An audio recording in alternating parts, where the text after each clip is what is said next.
Chapter 732. The snow was unwilling to stop, as if a naughty child was crying non-stop.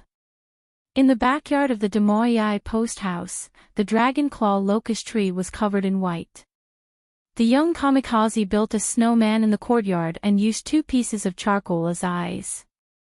Su Fengnian saw Xianyuan Qingfeng rocking back and forth on the rattan chair. He didn't want her to be happy alone, so he asked Tong Zhui to bring another rattan chair into the courtyard. The two of them chatted while lying under the eaves. When Tong Ziliang brought the chair over, Su Fengnian asked a few questions about the sword duel between Liu Baijie, the assistant minister of the Ministry of War. He was lying on the chair, muttering to himself, surnamed Wen, carrying a wooden sword. "Don't tell me you're Wen Hua." Xianyuan Qingfeng sneered. Him. Su Fengnian was unhappy. He squinted. "What's wrong with Wen Hua? When the 3 of us met at the lantern market, I didn't even have the strength to truss a chicken. How are you any better? What about me now? I stole the so-called Confucian noble spirit to nurture my saber intent, then borrowed the strength of my nascent soul to tear 2,000 feet apart on the imperial path. Tell me more about yourself." Xianyuan Qingfeng remained silent. Su Fengnian suddenly smiled. "Bringing you to the capital this time can't hide from those sneaky eyes. This can be considered your second pledge of allegiance. I'll find a chance to compensate you later." Xianyuan Qingfeng turned around and smiled playfully. "I just realized that doing business with you isn't a loss." Su Fengnian smiled. "That's true." Xianyuan Qingfeng asked curiously, "You brought a Beiliang saber this time. Why didn't you bring the spring thunder? Why did you only bring the spring autumn?" Su Fengnian said calmly, "You only have 2nd level inner force. Why would I bring so many weapons? Do you think I'm a weapon store owner?" Xianyuan Qingfeng sneered. "You're lying through your teeth. What's 12 flying swords?" Su Fengnian said helplessly, "The spring autumn is in my hands. It's very difficult." Xianyuan Qingfeng asked, "What do you mean?" Su Fengnian gently exhaled, blowing away a few snowflakes that had flown diagonally under the eaves. He calmly said, "I don't know why, but from time to time, there will be a trembling sound in spring and autumn." Xianyuan Qingfeng didn't ask any more questions. She didn't covet that sword at all. Su Fengnian continued, "At first, I wanted to give this sword to the old man with the sheepskin fur coat. Later, when he died, I thought that it would be good to give it to Dong Tai as a return gift. However, I reckon that he wouldn't accept it. Moreover, I might not be able to see him again in this lifetime. I'm just thinking that if I were to meet that brat Wen Hua, I might as well just give it to him. It's easy for him to abduct women when he goes out and shows off his wealth." The purple-robed Xianyuan Qingfeng reclined on the chair with his eyes closed. "I really don't know why a dignified heir of Beiliang would care so much about a good-for-nothing debauchee." Su Fengnian smiled and narrowed his phoenix eyes. The haze in his heart these days was swept away. He said softly, "It's good that you don't understand." The woman in the fox fur coat lightly knocked on the door. Wu Luding, who had been crouching under the eaves in a daze, frowned. After releasing the door, he lazily said, "Come in." Li Baisher lowered her head and stepped over the wooden door. She performed a curtsy toward the Wu family's sword crown. Wu Luding called when pushing into the room. Someone was looking for him. Wen Hua, who was lying on the bed admiring the Ba Xiu ancient sword, put on his wooden sword and walked out while cursing. When he saw the woman in the courtyard, he was pleasantly surprised.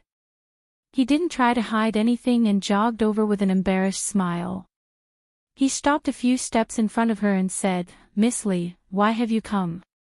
Let me know in advance so that I can borrow money from 6 vats and find a bigger place to entertain guests. In any case, lending him 10 taels is no different than lending him 100 taels." It's fate that brings men of the Jianghu together, so we can't be stingy. Don't you think so? 6 vats I picked up from the side of the road. Wu Luding looked at the rogue wanderer who was trying his best to signal him with his eyes. He just rolled his eyes and turned to look at the other side of the courtyard wall. Li Baisher held a bamboo basket of fresh fruits and vegetables in her hand. In the basket, there were also a few carps that had been chiseled out of the lake not long ago. They were still alive and kicking when strung through the gills with a straw rope. She said softly, "Have you eaten? If you haven't, I'm not going the same way this time. But I can make you a meal while I'm at it." Wen Hua, who had only eaten 2 bowls of pickled vegetable noodles, scratched his head and said, "I ate 2 bowls of noodles, but it didn't help." Li Baisher smiled sweetly. "I'll make it for you now. If it doesn't suit your taste, just say it directly. Next time, you can make up for your mistakes." Wen Hua said with a mischievous smile, "Don't worry. I'm not a hypocritical person. I always say what I want to say." Chapter 733. She softly glanced at him. Wen Hua recalled the first time the two of them met and laughed involuntarily. She walked towards the inner room and just so happened to brush past the sword-made Chui Hua. Between women, they would only nod and stop. Li Baisher, who was rarely seen by the capital's famous scholars, actually went to cook. Wu Luding squatted, Chui Hua stood, and Wen Hua was at a loss of what to do at the door. After hesitating for a long time, he still came to Wu Liuding's side and leaned against the pillar whose red paint had long been peeled off. It was snowing heavily. After Wen Hua practiced swordsmanship, he did not know how high his achievements were, but now he was no longer afraid of the cold. However, he still subconsciously pulled his sleeves. As a small person who was used to living a poor life, every time it snowed heavily in winter, his clothes were thin and he had nowhere to hide. He would gnash his teeth in hatred and wish he could pull down God and beat him up. Not to mention the expensive fur coat on Li Baisher's body, the poor people could not even bear to burn a stove of charcoal. Back then, Wen Hua lived under someone else's roof and endured the years together with his brother and sister-in-law. His sister-in-law despised him for not doing his job properly and his heart was higher than the sky. His brother always protected him, but it was inevitable that he would be nagged by his sister-in-law. Wen Hua also knew his own virtue. His mouth was mean and his words were vicious. He had never said a few good words to his sister-in-law. In fact, she was not a bad person. For so many years, she had let him eat and drink for free. Although her words were a little unpleasant, she had never really thought of driving him out of the house to suffer. Therefore, his brother was not a person inside and outside. In a fit of anger, Wen Hua ran away from home and did a lot of sneaky things. Then, he bumped into little Nian. At that time, they were stealing melons from a melon farm. Both of them had a guilty conscience and fought with wits for a long time. Only then did he know that they were the same kind of people. That melon farm was completely destroyed. After they got together, little Nian always teased him that he would pounce on any woman with breasts and buttocks. Such love at first sight was worthless. How could Wen Hua understand love? It was just like how a starving person would think that a steamed bun was the most delicious food in the world. During that bleak but not lonely journey, the number of times he fell in love at first sight could not be counted with his 2 hands. When the two parted, little Nian said that all good things must come to an end. Wen Hua's eyes turned sour at that time. In addition, he also felt that it was not a good thing to always follow little Nian to eat and drink, so he happily turned around and traveled alone in Jianghu, all the way to the northwest. Then, he met Miss Li near Xiangfan City. The first time he saw her, she came down from a luxurious carriage and bent over to put a piece of silver into the broken bowl of a little beggar with a broken leg. At that time, Wen Hua saw her not only give the money, but also smiled and touched the little beggar's head.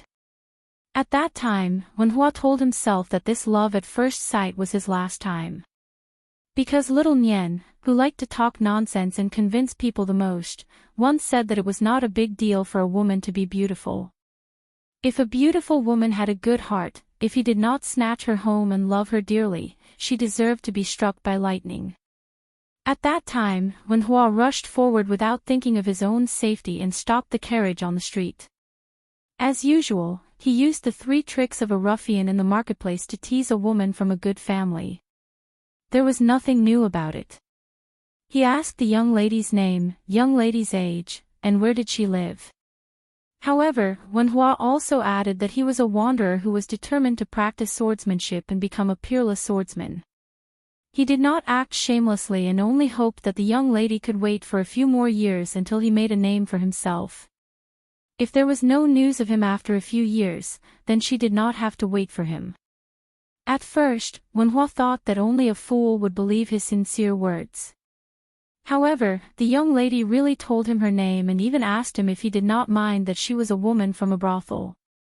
Wen Hua said that he did not mind. Then, she said that she would wait for him for 3 years. She really did wait for him for 3 years. When they met again, it was already in the vast capital. Wen Hua had suffered countless supercilious looks. Even if he was ridiculed as when bushing, at least there were no small fish or shrimps who could not treat him as a dish. When Wen Hua practiced swordsmanship, he did not seek profit or money. He only sought fame, and he only sought to vent the anger that he had suppressed for too many years. Su Fengnian said that eating, drinking, and defecating was not the most common thing in a person's life. Instead, it was the inhalation and exhalation. When it was the last time that one exhaled without inhaling, one would die with one's eggs facing the sky. At that time, the exhalation before death was manly. There seemed to be a saying about how wine entered one's intestines, one inhaled sword aura, and one exhaled to destroy the 5 great mountains. The first half was straightforward, Wen Hua remembered it clearly. However, the second half was sour, so he could not remember it too clearly. After practicing swordsmanship with old man Huang, he had been fiercely suppressing his anger. He gritted his teeth, thinking about how he could one day exhale and shake the Jianghu, make that Miss Li look at him with admiration, and make Xiaoyan feel that he, Wen Hua, had not made friends with him in vain. The new Dong Tai's peach blossom branch was an invincible killing sword. Wen Hua did not want to learn it. The old god of swords, Li Chuangong's swordsmanship was for the later generations to split open the mountains, meet water, and boil water. He could not learn it. Wen Hua only wanted to practice his own swordsmanship. He wanted to practice his swordsmanship, marry his beloved wife, and live a stable life. Then he would have a good reunion with his brother, Su Fengnian, and slowly repay the debt of wine, meat, and kindness from that year. Li Baisher made a table full of dishes, which looked, smelled, and tasted good. Looking at them, even if Wen Hua was not hungry, he still felt hungry. He wolfed down the food. She only picked up a few vegetables with her chopsticks, and then stopped moving her chopsticks. She only looked at this young man. She wanted to laugh, but she could not. On the other hand, Wen Hua picked up some food with his chopsticks for her. He said with a smile, "Eat more. Your body is important. It doesn't matter if you get fat. In any case, you're too good-looking. It doesn't matter if you don't look good a little bit." This time, Li Baisher finally smiled. The meal in the shabby alley and shabby room quickly came to an end. She did not forget to clean up the bowls and chopsticks like a diligent and thrifty housewife. She only took the basket and left. Wen Hua naturally wanted to see her off, but she only saw him off to the alley outside the courtyard. They were silent the whole way.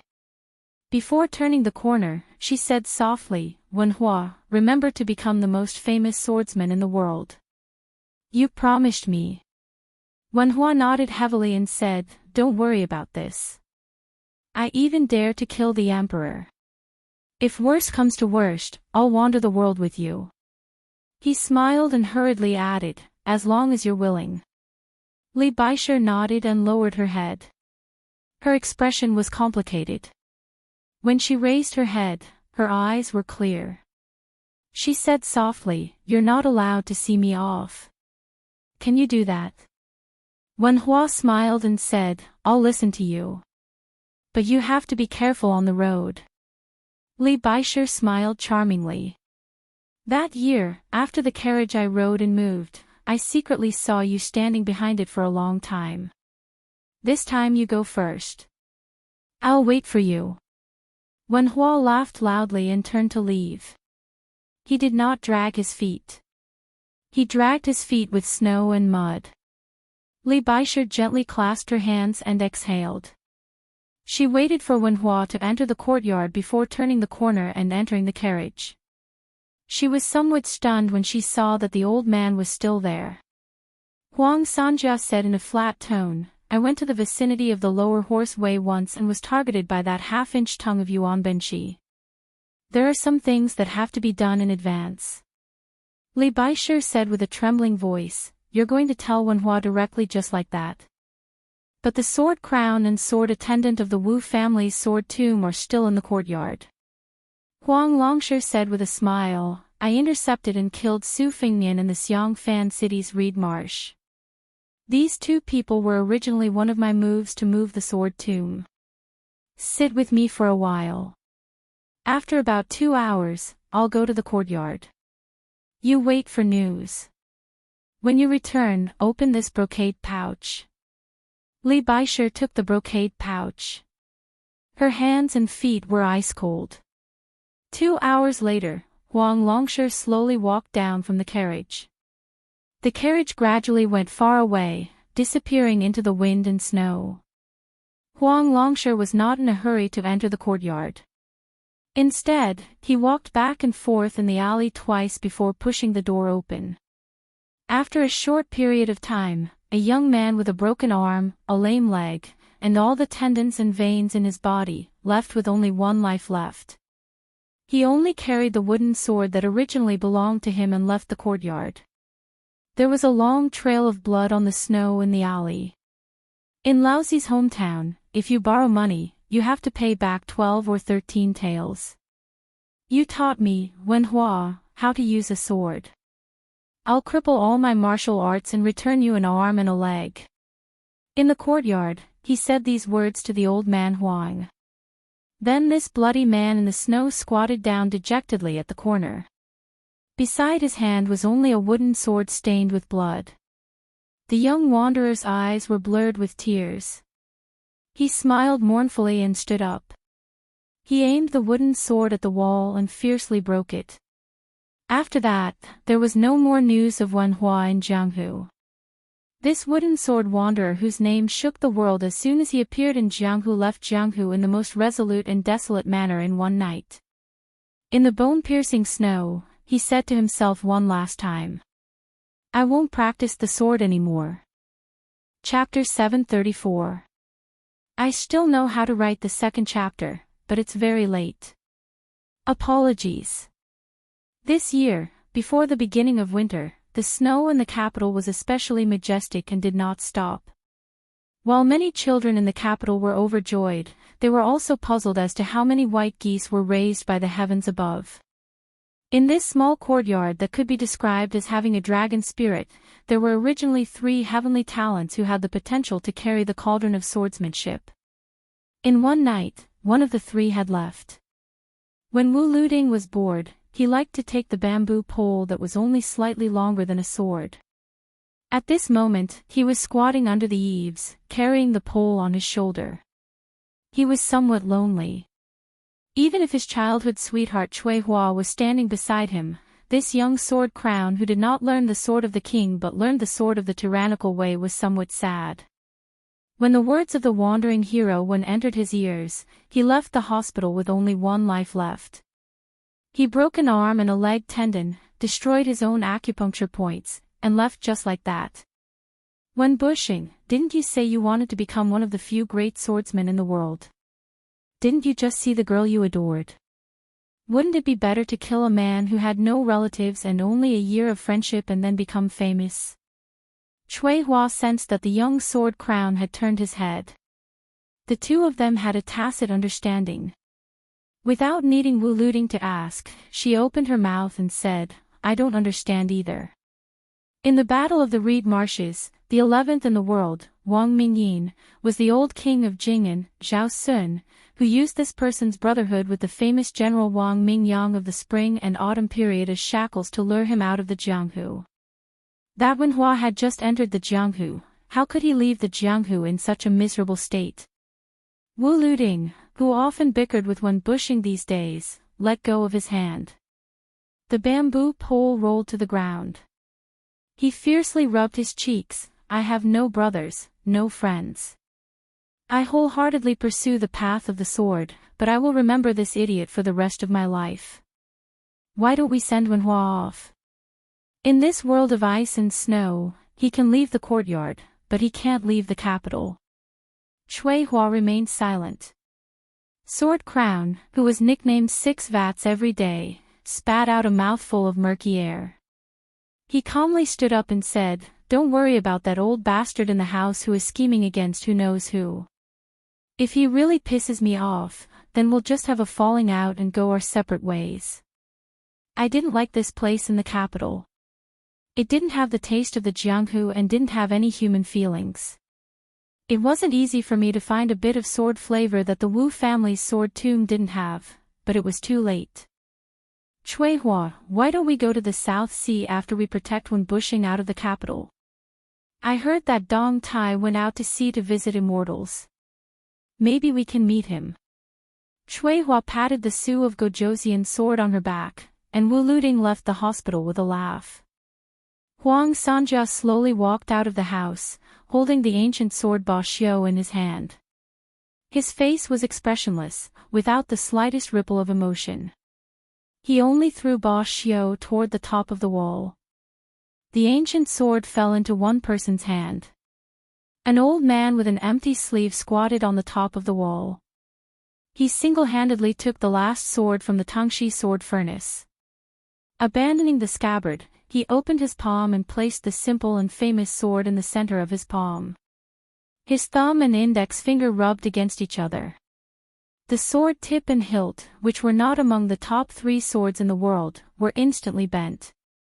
The sword tip and hilt collided with each other, like a dragon biting its tail. Due to the sword chi from his 2 fingers, this famous sword of the age actually broke from the middle.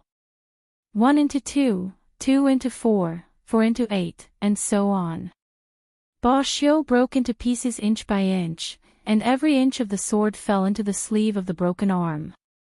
Then the old man picked a section of the sword tip and threw it into his mouth. It was as if he was chewing on soybeans, crunchy and full of chewiness.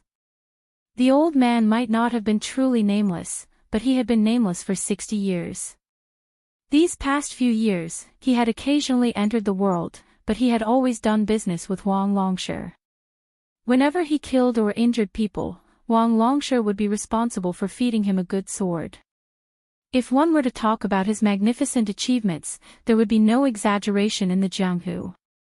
However, he was obsessed with the sword all his life. In almost 100 years, he had only taken in 2.5 disciples. The half was the wooden sword wanderer who disappointed him greatly, and the other was the more famous sword emperor Shishu. However, the old man had also clearly said to Huang Sanjia that his 2 eldest disciples could not compare to a disciple who had only taken in halfway. It had nothing to do with talent. Talent did not completely equate to one's foundation. In the 1,000 years of the Jianghu, the way of the sword, which was close to the heavenly way, did not rely on the saying that one could accomplish anything by being amazing. Therefore, even though he had accepted the Ba Xiu sword that was slowly entering his stomach, the old man was very dissatisfied. The taste of this sword was not enough. He had come for the sword of spring and autumn.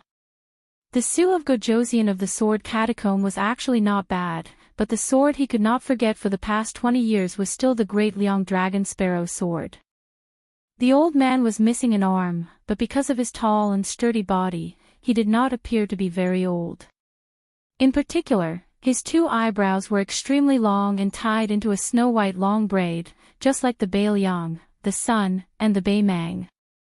The old man with willow-like eyebrows laughed cruelly. His voice was hoarse and honed like a night owl. He said eerily, "Huang Longsher, oh Huang Longsher, there are people in this world that you cannot predict and things that you cannot predict." Huang Longsher said calmly, "There is no one in this world who can predict everything. How the crops grow depends on both manpower and timing. I, Huang Longsher, am not conceited to the point that I want to be higher than the sky. Wen Hua is willing to destroy his own future, but it does not affect the overall situation." Chapter 735. The old man of unknown identity was obviously very happy to see Huang Longsher suffer, so he continued to rub salt into the wound. That brat Wen Hua killed the heir of Bailiang in the capital, preventing Bailiang from sticking to Liang like glue for half a day. At the very least, he wants that poor brat Su Fengnian to suffer from a mental illness so that you can continue to fish in troubled waters. Only you can make such a ruthless plan sound. Why, do you still think highly of that Chen Jibao? Do you feel that he's the destined master of 2 rivers and mountains? I'm too lazy to think too much about these things, but there's a debt I have to settle with you. You've invited old Wu of the Sword Tomb to come out of seclusion, so it's not good for me to eat Su of Gojoseon's sword. However, Wen Hua, this half-disciple of mine isn't just worth a Boshio sword. Since you can't eat Su of Gojoseon's sword, then how are you going to satisfy my appetite for Su Fengnian spring and autumn?" Huang Longsher stepped into the courtyard and looked at the falling snow above him. "I've never felt that anyone is destined. I just can't bear to see the lethargic spring and autumn. I can't bear to see so many things in this world being taken for granted. To me, I don't have any enemies or benefactors. Everything I do in this life is nothing more than taking rotten wood for new shoots to sprout." It was rare to hear someone speak his mind, so the bad-tempered old man didn't ask about the spring and autumn for the first time. He continued to leisurely put the broken sword into his mouth. Huang Longsher smiled and muttered to himself, "Fairness is the most difficult thing to achieve. Since Chao Chongqing dared to bring the fallen Princess Jiang Si and ruin the grand plan of slaying the dragon python that I've arranged for many years, I can make Su Fengnian suffer the consequences. However, even if Su Fengnian wins, I'm not someone who won't give up. Don't even think about the spring and autumn sword. I can let you fill your stomach. Come, let's go to Wu Wu City. Do you dare?" The old man finished eating Boshio's body and threw away the hilt. "There are so many appetizers there, so why wouldn't I dare? Old Second Wang claims to be number 2 in the world for 60 years. I've long found him an eyesore. What number 2 in the world? More like number 3 in the world." Huang Sanja nodded and smiled. "Indeed, you are the only one in the world who dares to exchange arms with Li Chungang." The old man fell into deep thought. Huang Sanja was not in a hurry to urge him to leave the city. Among the playboys in the world, for love, righteousness, and benevolence, most of them can't help but be trapped in their own cocoons. Wang Xianji is trapped in a city, Xianyuan Jingxing is trapped in a mountain, Chao Chongqing is trapped in a country, Li Yishan is trapped in a building, and Li Dongxin is trapped in a zen.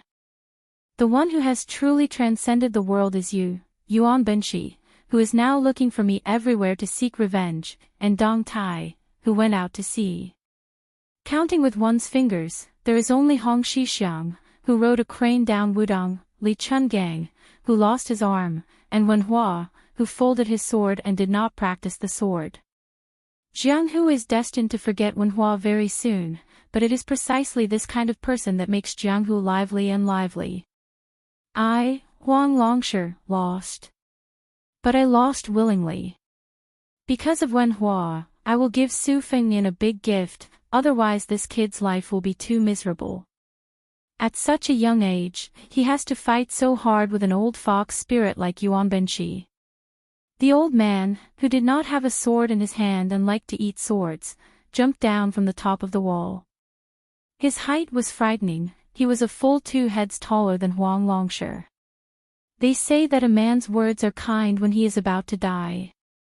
Huang Longshi, could it be that you know that you don't have much time left?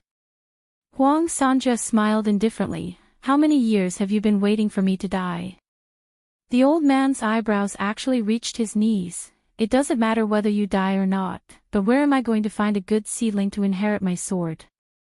Huang Sanja laughed softly. If it were up to me, you should use your sword to exchange for his spring and autumn sword. The spring and autumn sword is already dead, what's the use of it? The old man sneered. This is the big gift you are going to give to that kid. Huang Sanja shook his head and walked towards the courtyard door.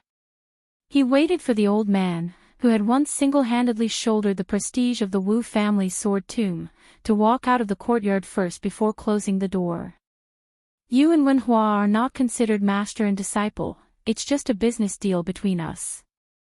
If we really count it, you have only taken in 2 disciples, and both of them died because of Beiliang. The old man laughed softly. This is nothing.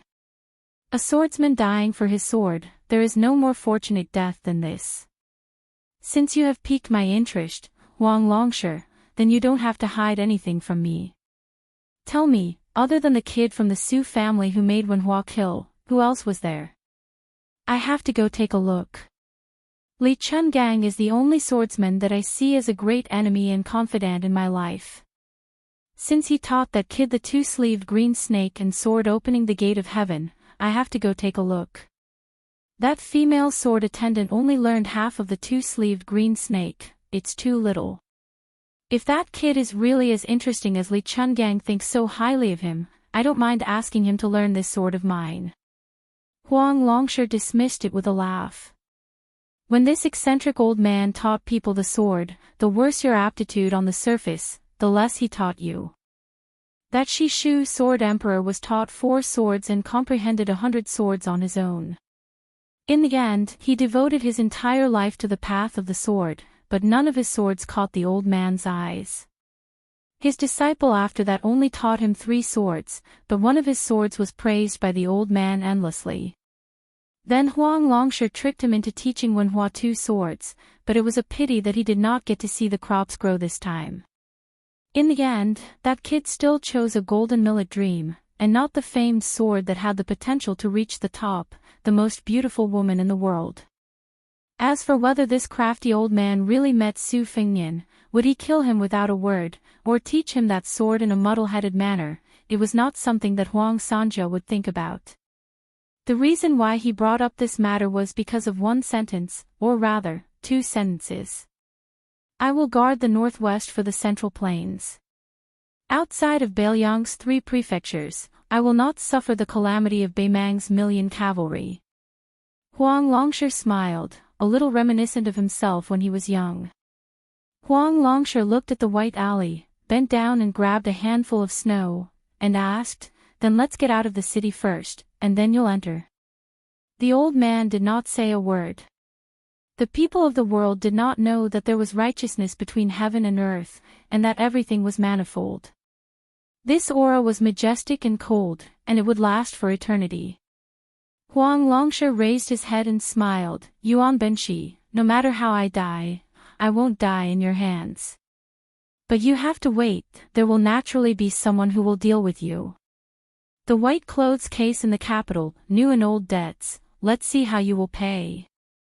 Chapter 736.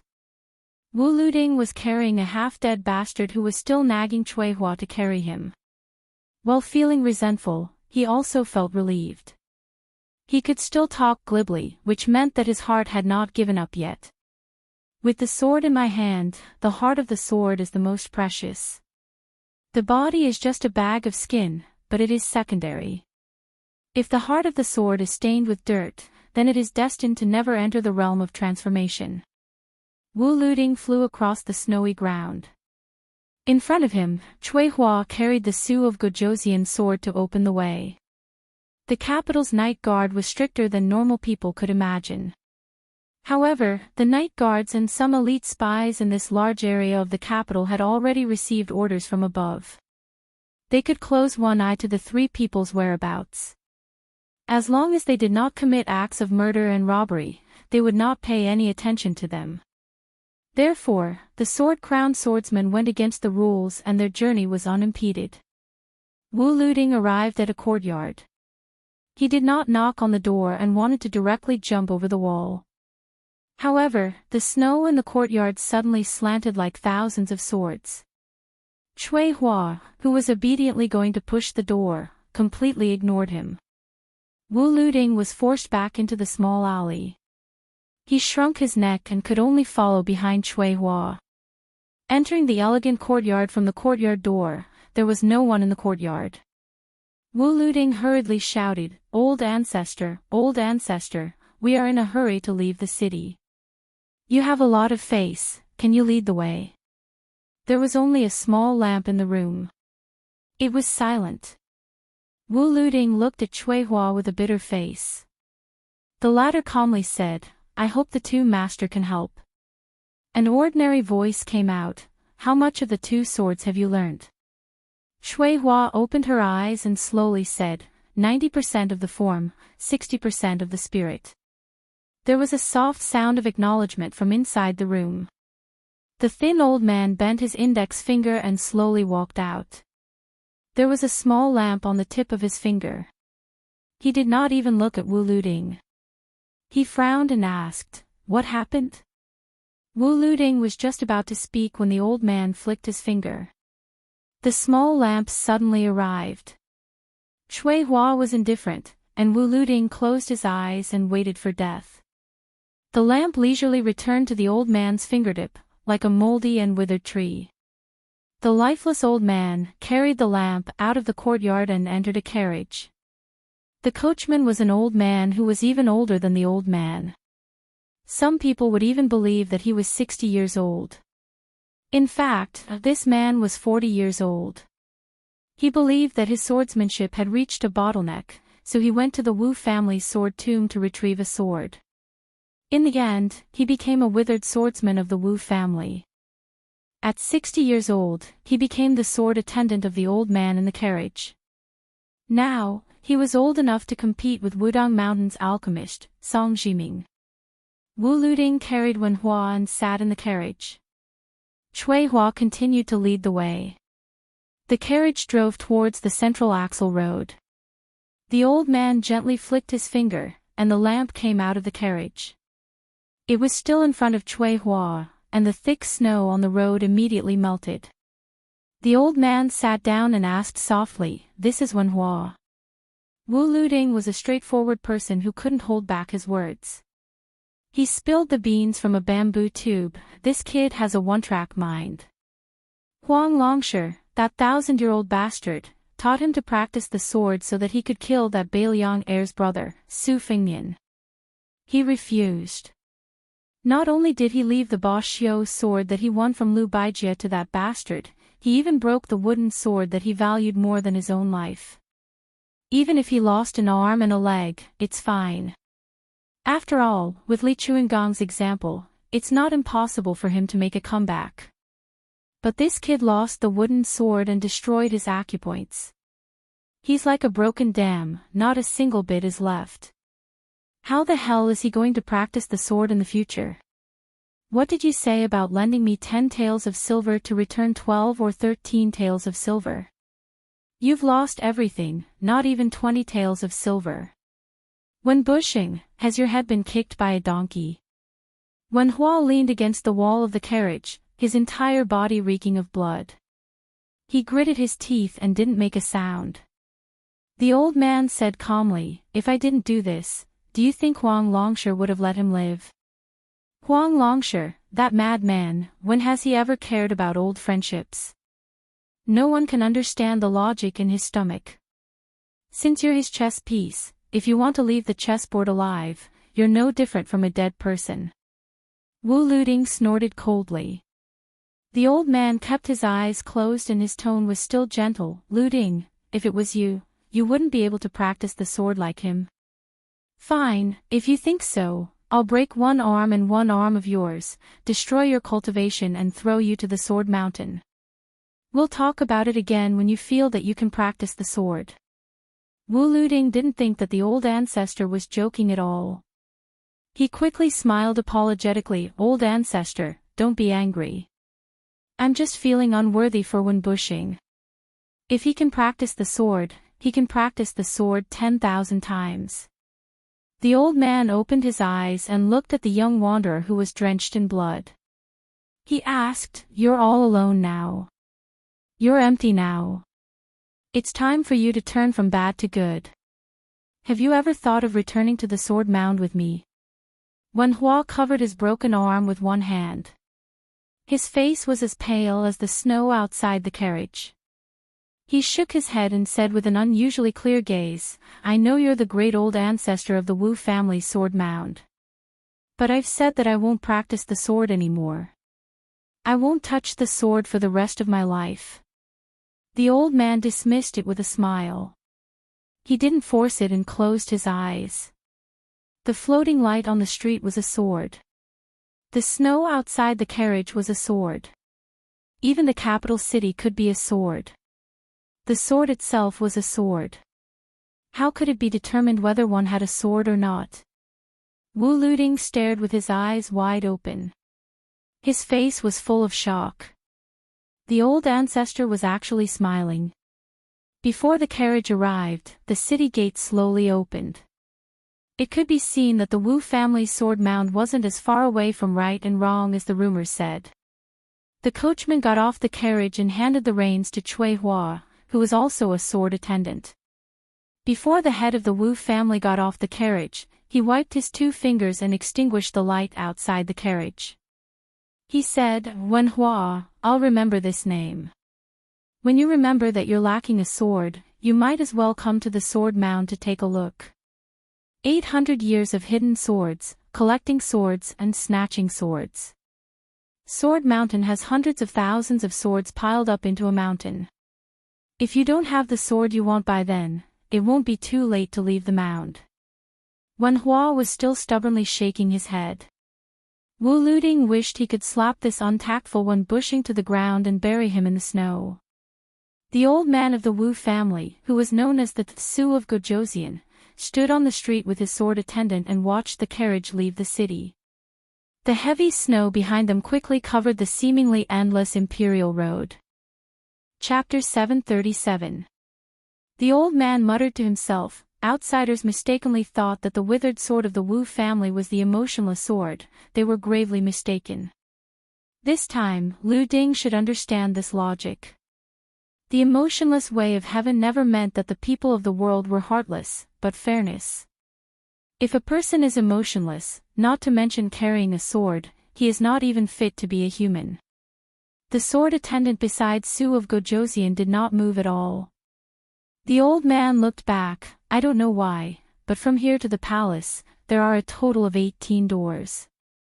I always feel that in the future, there will be a junior who can pass through them with one sword." The carriage drove half a mile out of the capital. Inside the carriage, Wen Bushing suddenly said, "Let me take another look." Chui Hua stopped the carriage and hung up the curtain. Wu Luding supported this fellow and looked towards the capital. Wu Luding said softly, regretting. "It's not too late. The swordsman that my ancestor has set his eyes on is at most one hand. If you want to go to the sword tomb, I will send you there." Wen Hua sat upright and looked straight at the capital. "There is something that I wanted to tell you too for a long time. In the past, I was narrow-minded and was afraid that if you two listened to me, your swordsmanship would improve by leaps and bounds, so I hid it from you. Since I don't practice swordsmanship anymore, I will say a few more words. Whether it makes sense or not, I am not sure. Whether you want to listen or not is your business. Lu Ding, you practice the tyrannical way of sword, but since I know that Su Fingnian is really the son of Butcher Su Shao, then I believe that the so-called tyrannical way is not really heartless. Because I believe that to be able to raise a son like Shao Nian, the king of Beiliang who conquered the spring and autumn period must be a good old man. Also, Chui Hua, you can learn from the king of Beiliang's birth sword. As for how to reverse it, I can't say. You have to use your brain. Anyway, other than being smart, you are still smart. Actually, I don't know anything about swordsmanship, it is all nonsense. Wu Luting scolded, you want to say your last words to me? I don't want to hear it. Wenhua shook his head and said, why should I die? I still have to find a wife and have children. My brother failed to live up to expectations and gave birth to a nest of daughters who don't even have a handle in their pants. He still has to rely on me to carry on the family name. I'll go back to my hometown and open a small restaurant. I'm good at chopped onion noodles, but unfortunately, I don't think anyone in my family likes to eat noodles with pickled vegetables. It's so sour that your teeth will fall off. Only you, 6 vats, are willing to eat it. Cui Hua, to be honest, 6 vat is not bad. Don't despise him for not being as capable as you. Only a useless man is reliable. Also, don't come looking for me in the future. I'm embarrassed and can't afford to lose face. When my injuries are almost healed, you can find a place to put me down and go your separate ways. That's right, 6 vat, I can't pay back the money I owed you in the capital, but no matter how you look at it, I'll still treat you as half a brother, so I won't be polite with you. Just treat it as a red packet from when I get married in the future. Wu Luting spat, but his eyes were a little bitter. Wenhua stretched out his only arm and rubbed his face. Only then did he realize that his face was actually full of tears. He grinned and tried his best to shout towards the capital, Little Nian, let's go our separate ways here. I didn't lose out in my life knowing you. In the future, if you dare to be useless and not have the potential to be number 1 in the world, I won't recognize you as my brother anymore. Wenhua chuckled with difficulty, I'm just saying. How can I really not treat you as my brother? Wenhua stretched out his hand and waved, Little Nian, take care. He, Wenhua, was a nobody who was a prodigal in the mud.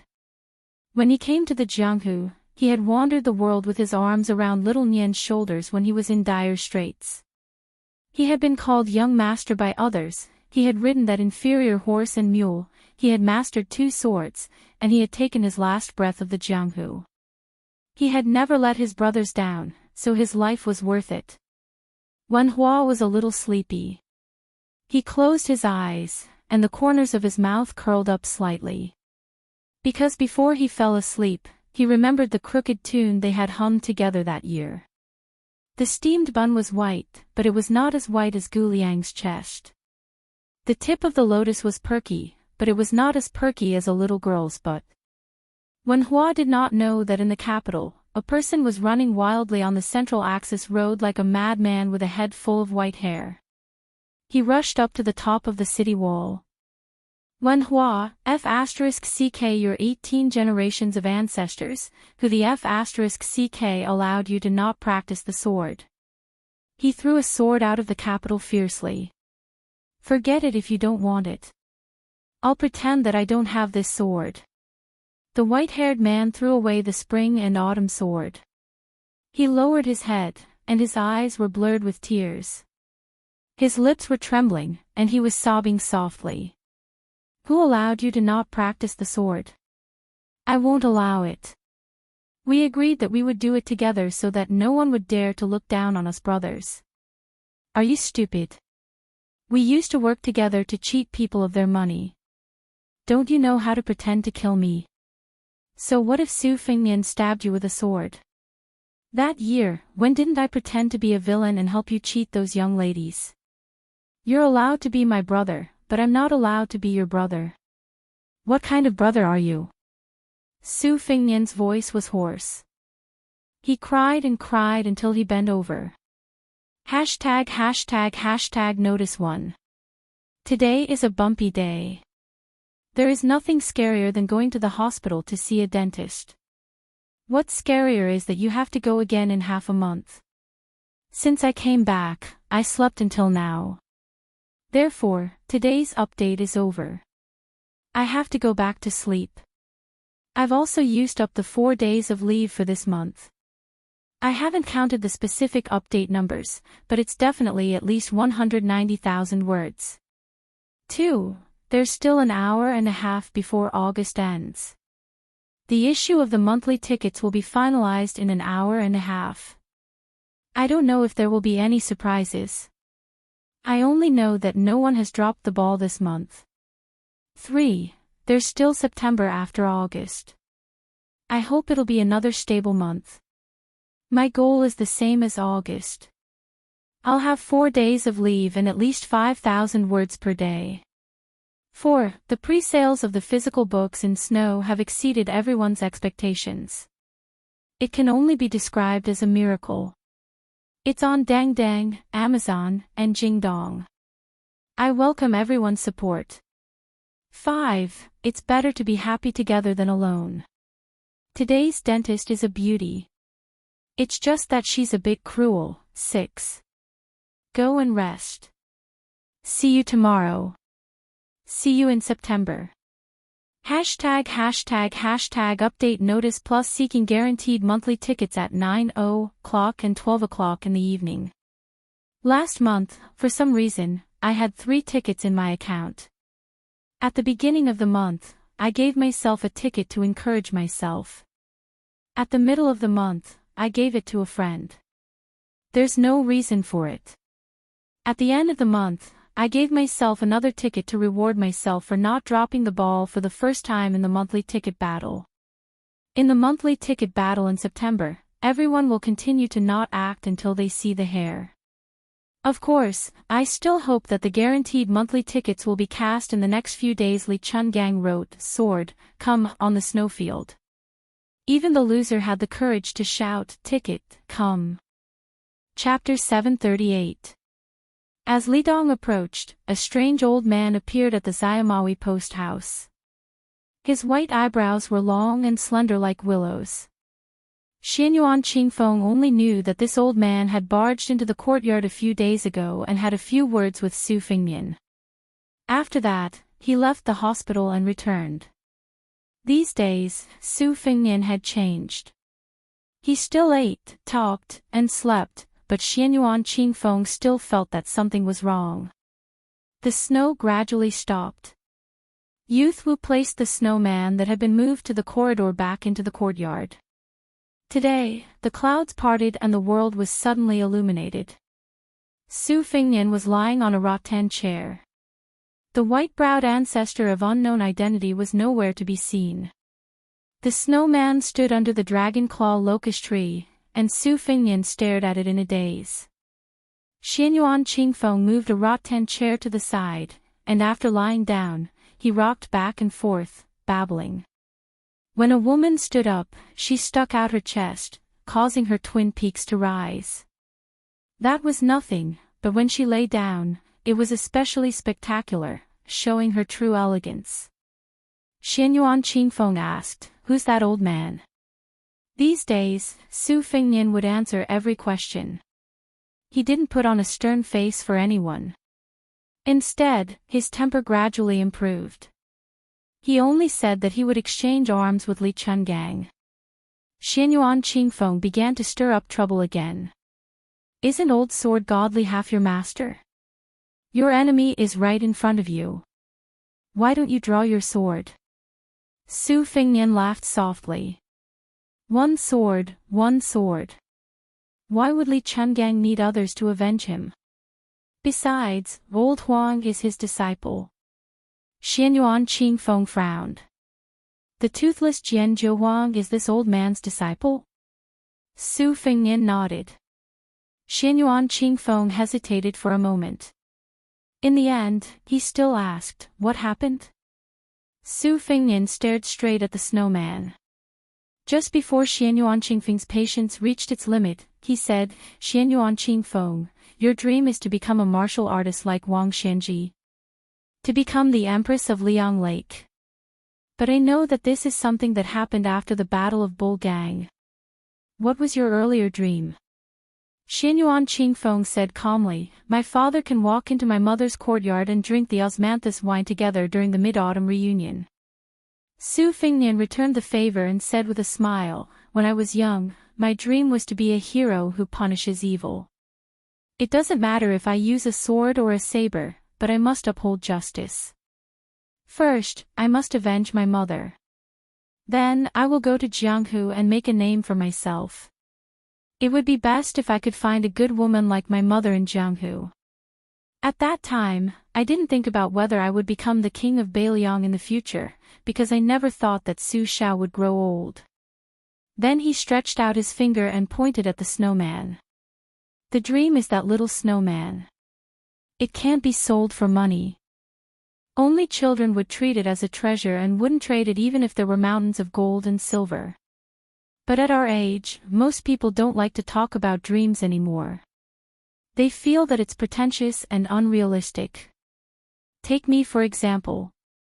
I don't have any hope in my dream of becoming a hero in Jianghu. You and I are just trying to cheat each other and trade with each other. In the future, those Jianghu people who rely on Beiliang will only be sold based on their abilities to get an official position. What I said on the royal road earlier isn't a dream, it's a responsibility. Your dream now isn't a dream either, it's an ambition. Among the people I know, only 2 people really have dreams, and they haven't changed after all these years. But our dreams, once the snowman melts under the sun, it's gone. Their dreams are that even if the snowman is gone this year, they will wait for the heavy snow next year to make another snowman, year after year. Xianyuan Qingfeng said with a smile, one of them is Jiang and I, who wants to kill you, and the other is Wen Hua, who only wants to be a swordsman and be able to afford an iron sword. Su Fengnian nodded. That's right. When you grow up, you feel that your dreams are very childish. Those aren't dreams at all. Su Fengnian said calmly, Wen Hua is a fool who values his dreams more than his life. It's because he has something valuable that I don't have that I admire him. Smart people like to laugh at others for not shedding tears until they see the coffin.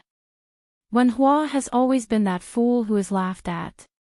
When he was young, he carved bamboo swords, perhaps because he was laughed at by his family.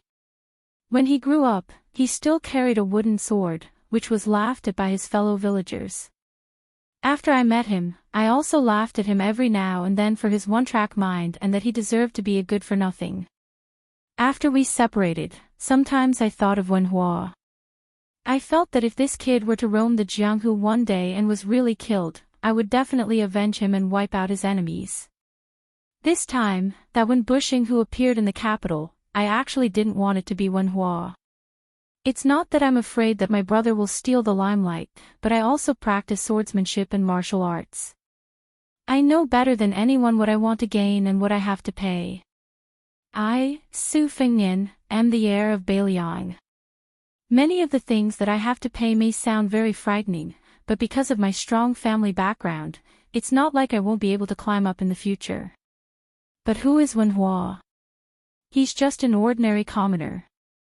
What can he pay other than his dreams that are more important than his life? Beiliang's foundation is already under the covetous eyes of Beimang and Liyang. They can't afford to lose a single battle, let alone Wen Hua. Xianyuan Qingfeng said indifferently, therefore, Wen Hua is Wen Bushing. Su Fengnian stood up and walked to the old locust tree to squat down. Su Fengnian followed behind him as if he was possessed by gods and gods. Reaching out, he dug out a handful of snow from the ground and piled it on top of the snowman. He lightly patted it a few times. Wen Hua's 2 sword moves were taught by Huang Sanja on his behalf. He is the great benefactor who made Wen Hua's dreams come true. Huang Sanja wanted him to kill me. If it were you who wanted to kill me, regardless of whether you succeeded or not, you would have a very high chance of escaping unscathed. Xianyuan Qingfeng, what would you do? Chapter 739. Ordinary women would find it extremely difficult to wear pure-colored clothes. Black and white were fine, but red and purple were as difficult as ascending to the heavens. Xianyuan Qingfeng was able to subdue disease, which showed how outstanding her appearance and temperament were. She thought for a moment and laughed. Nonsense, I'll definitely kill you without hesitation. Even if you sold me the imperial jade seal and let me take advantage of you, if Huang Longshu stood in front of me today and said that he could help me become an Earth Immortal in a few years without any worries, I'd kill you without hesitation. At most, I'd leave your corpse intact for the sake of our old friendship." Su Fengnian laughed and raised his head. "You and I still have old friendship to reminisce about." Xianyuan Qingfeng didn't sprinkle salt on his wound.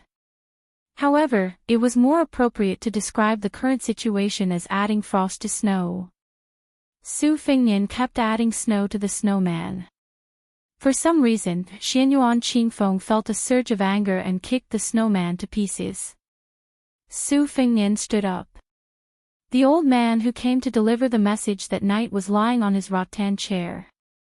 Xianyuan Qingfeng waved her hand, indicating for Su Fengnian to scram out of the courtyard. She then started building the snowman again. Su Fengnian lay on the chair next to the old man. One old and one young. There was a great difference in age between them, probably 4 or 5 generations. The old man's eyebrows fluttered in the wind as he placed a hand on his white eyebrows and slowly rubbed them. "In my life, the only thing I like is swordsmanship, and I only ask the enemy's strongest sword." The Wu family's sword tomb boasted of being number 1 in swordsmanship in the world, and I made the Su of Gojoseon unable to show his face. When Dong Tai was young, he struggled at death's door in Sword Mountain. I didn't teach this child any swordsmanship, only telling him to go get a sword if he didn't want to. But in the end, Dong Tai still chose to walk the path of swordsmanship. This is the stubbornness of his mother's womb, and I can't do anything about it. Below the demon-slaying platform on Mount Longhu, I went to ask Li Chungang about his sword Dao. Exchanging sword Dao was like exchanging an arm. We were enemies, but at the same time, we were half friends. My second disciple, who was your coachman in Bailiang Palace, Wang Jintu, who traveled with you, had extraordinary talent. Compared to my first disciple, it was like comparing their statuses. One was a blacksmith, and the other was the imperial uncle of West Shu. They were worlds apart. However, I valued Wang Jintu more because his sword was closer to the way. In fact, the eldest disciple defended the nation with his sword. Even before he died, he did not manage to deliver a decent strike. Instead, it was the second disciple, the ninth saber, whom you named 6,000 miles, who impressed me with his ninth strike. Lao Qianbei, Su Fengnian asked, "Lao Qianbei, Lao Huang's 6 hidden swords, are they all for you?" The old man was in a good mood. He nodded with a smile and said, "This fool doesn't have the shackles of status. Therefore, no matter how he practices the sword, it's all about the word love. The clumsy bird flies first. Instead, he's more promising than his senior brother." He visited Martial Emperor City twice. The first time, he wanted the world to know his master's name. The second time, he hoped that I, his master, would know that it's not shameful to have such a clumsy disciple. Su Fengnian said, "What he practices is the sword, and what he's returning is kindness." The old man smiled and said, "I've made 3 bets with Huang Longshu in my life." He bet that the consort of the king of Bailiang would enter the realm of Sword Immortal during the battle in the palace. He bet that Li Chungang, who was imprisoned in the Tide Listening Pavilion, would enter the realm of Earth Immortal. The third bet was that Wen Hua would not practice the sword. Finally, I won once at the last moment. Otherwise, I would also have the nickname of Sui Bushing. The old man didn't need to look at Su Fengnian. He went straight to the point and said, "There's no need to waste your time thinking about who this old man's surname Sui is. Even Huang Longshu doesn't know my real name. It's strange. I've made a few exchanges with Huang Longshu, but I still can't see what he wants." Back then, during the white clothes case in the capital, the Zhao family wanted to cut off the bloodline of the Su family. Yuan Benshi and the old emperor of the Zhao family were the masterminds. Yang Taisui could be considered half an accomplice. Huang Longshu bet that your mother, Wu Su, would enter the realm of Sword Immortal.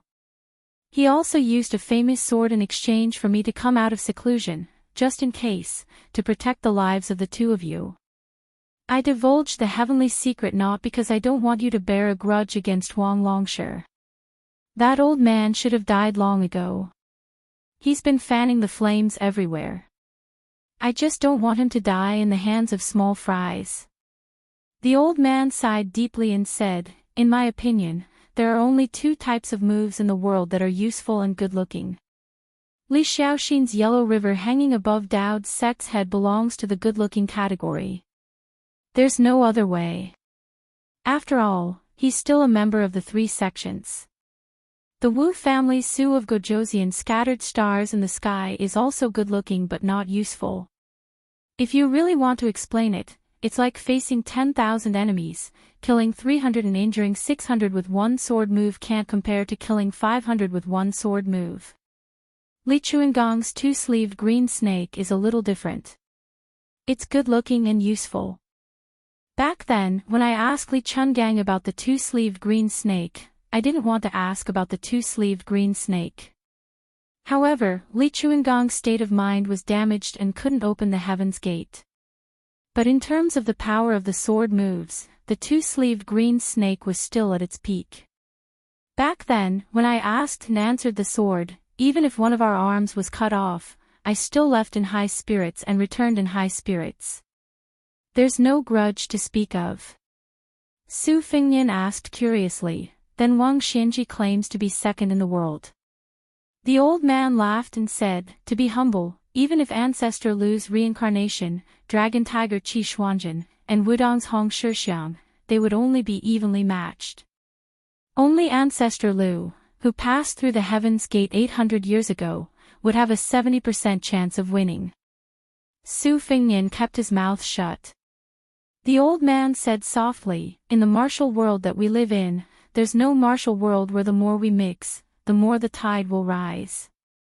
The old man gently stretched out his hand, and the spring and autumn sword, which was thrown outside the city by Su Fingyan and kept in the imperial palace, flashed and instantly appeared in the old man's hand.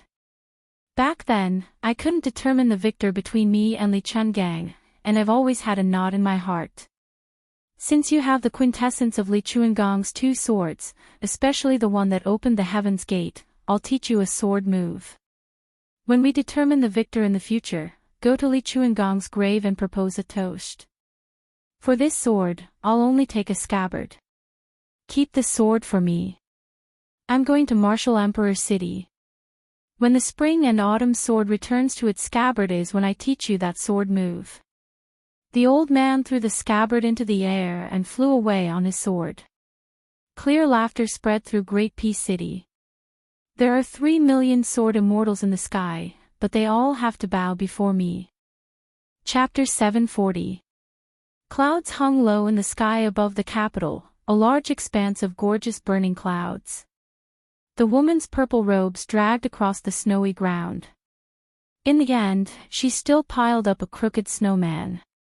Su Fingyan lay on the rattan chair and asked with a smile, how many purple robes did you bring? Back in the day, when I listened to the old men in Tide Listening Pavilion talk about the legends of Jianghu, I was always curious about how those white-robed swordsmen dressed themselves. Last time I went to Beimang, at Tuma Pass, I saw one. Now I'm puzzled. In the future, when you walk the martial arts world, are you determined to only wear purple robes? But speaking of which, although there are many colors in the world, there are only so many pure colors. The green robes have Chao Chongqing, and the white robes have Chenji Bao. When it comes to a junior like you, there aren't many colors to choose from. Xianyuan Qingfeng seemed to be very satisfied with the little snowman. Smiling, he stood up and clapped his hands, restraining his smile. Don't you think about why that sword-eating old man surnamed Sui came to the Demoyai post house? Is he up to no good? Taking 10,000 steps back, Huang Longshi's kung fu is even above Chao Chongqing's.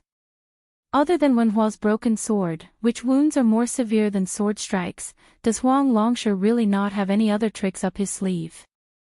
If you were to be killed in the capital, whether it's the Chuanqiu remnant rebels who hate the king of Beiliang or the hidden forces in Beimang, I'm sure they would all clap their hands and cheer. How could it be just a big white robe? Furthermore, I don't see you paying any attention to the Lidong Imperial Assembly or the coronation of a prince. These days, you've only been holed up in this post house. Don't you feel suffocated? Su Fingnian glanced at the pitiful snowman and sat up with a smile. Then let's go out for a walk. Su Xiao mentioned some wonderful snacks. I also want to try them, but I don't think they're good enough for me. Even a seat would be dirty. Xianyuan Qingfeng wanted to retort, but he swallowed the words at the tip of his tongue and laughed softly.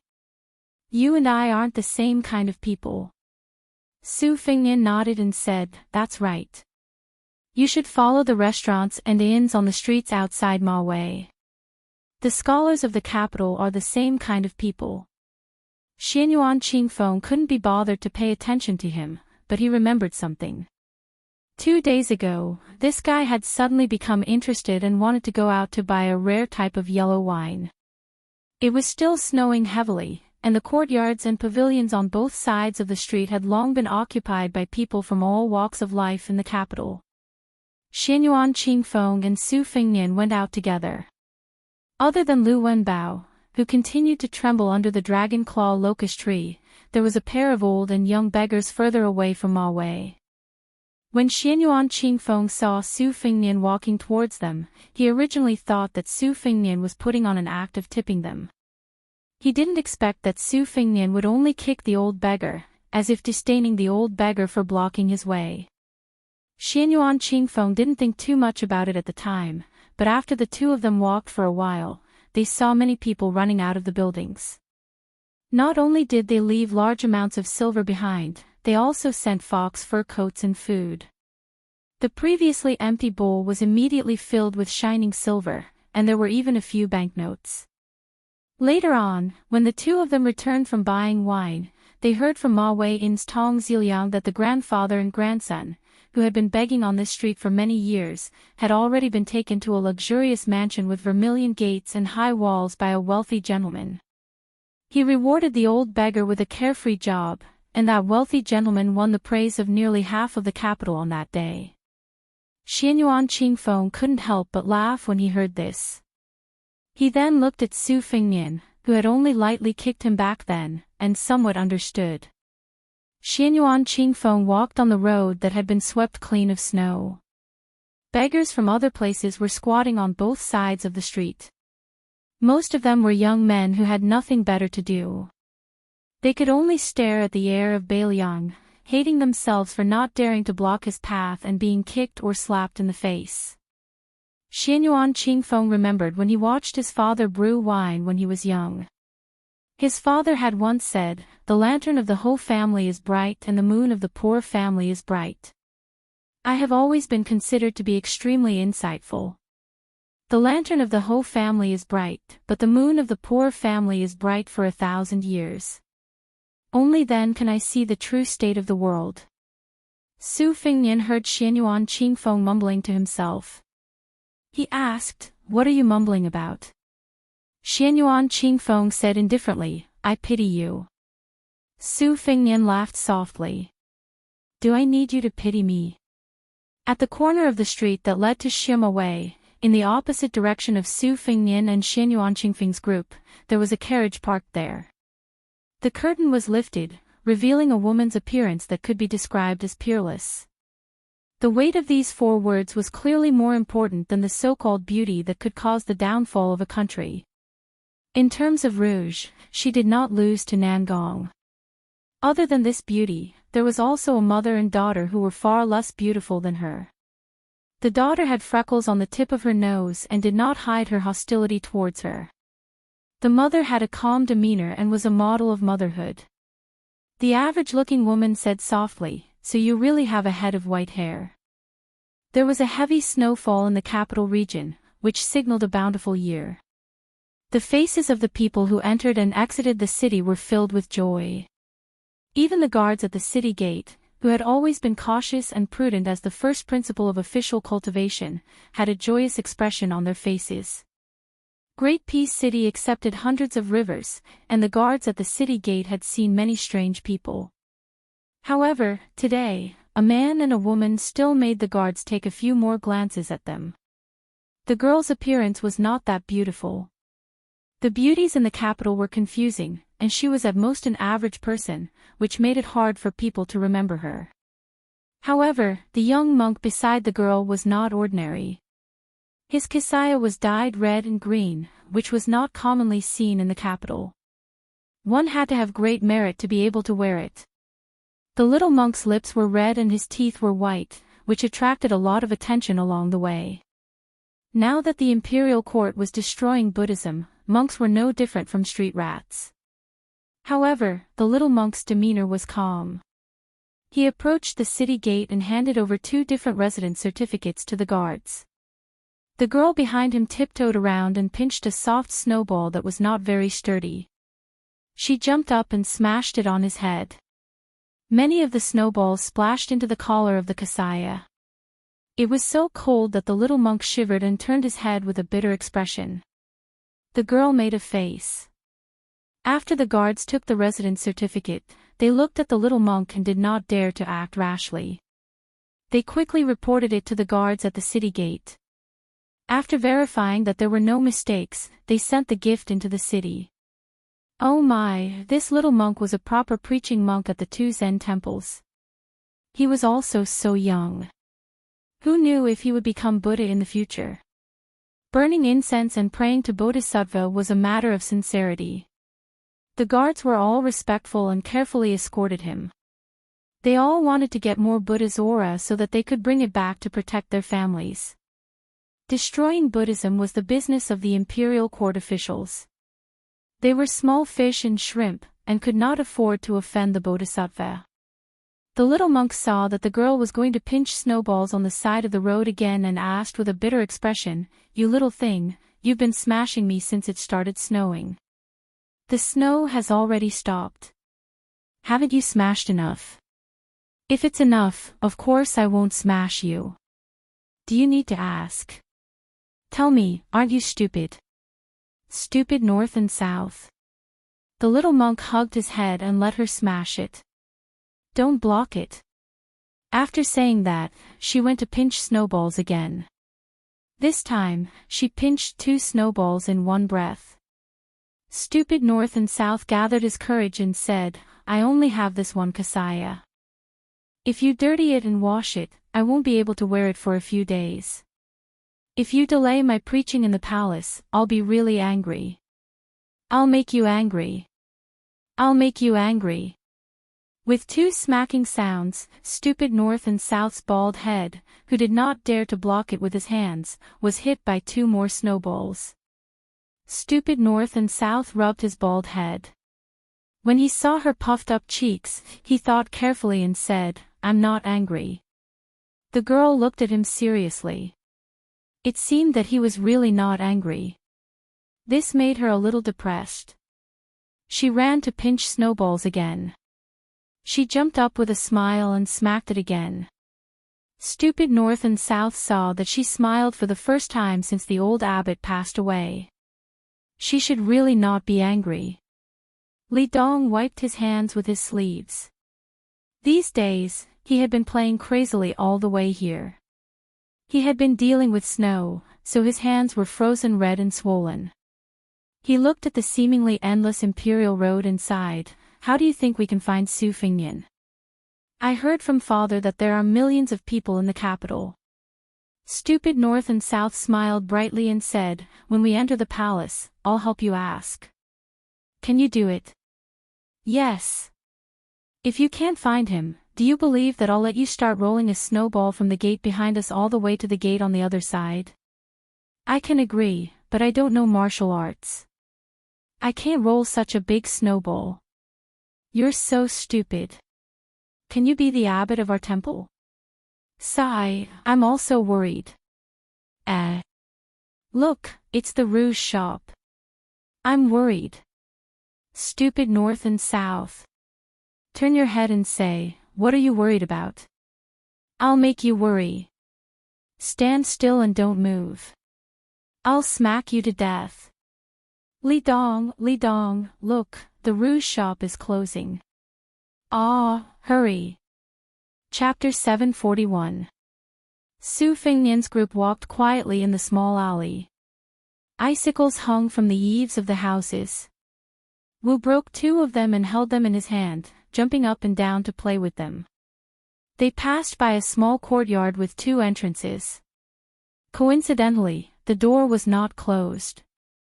Perhaps the children in the courtyard were still playing outside and had not yet returned home to eat. Looking around, there was a red copper pot on the square table in the room.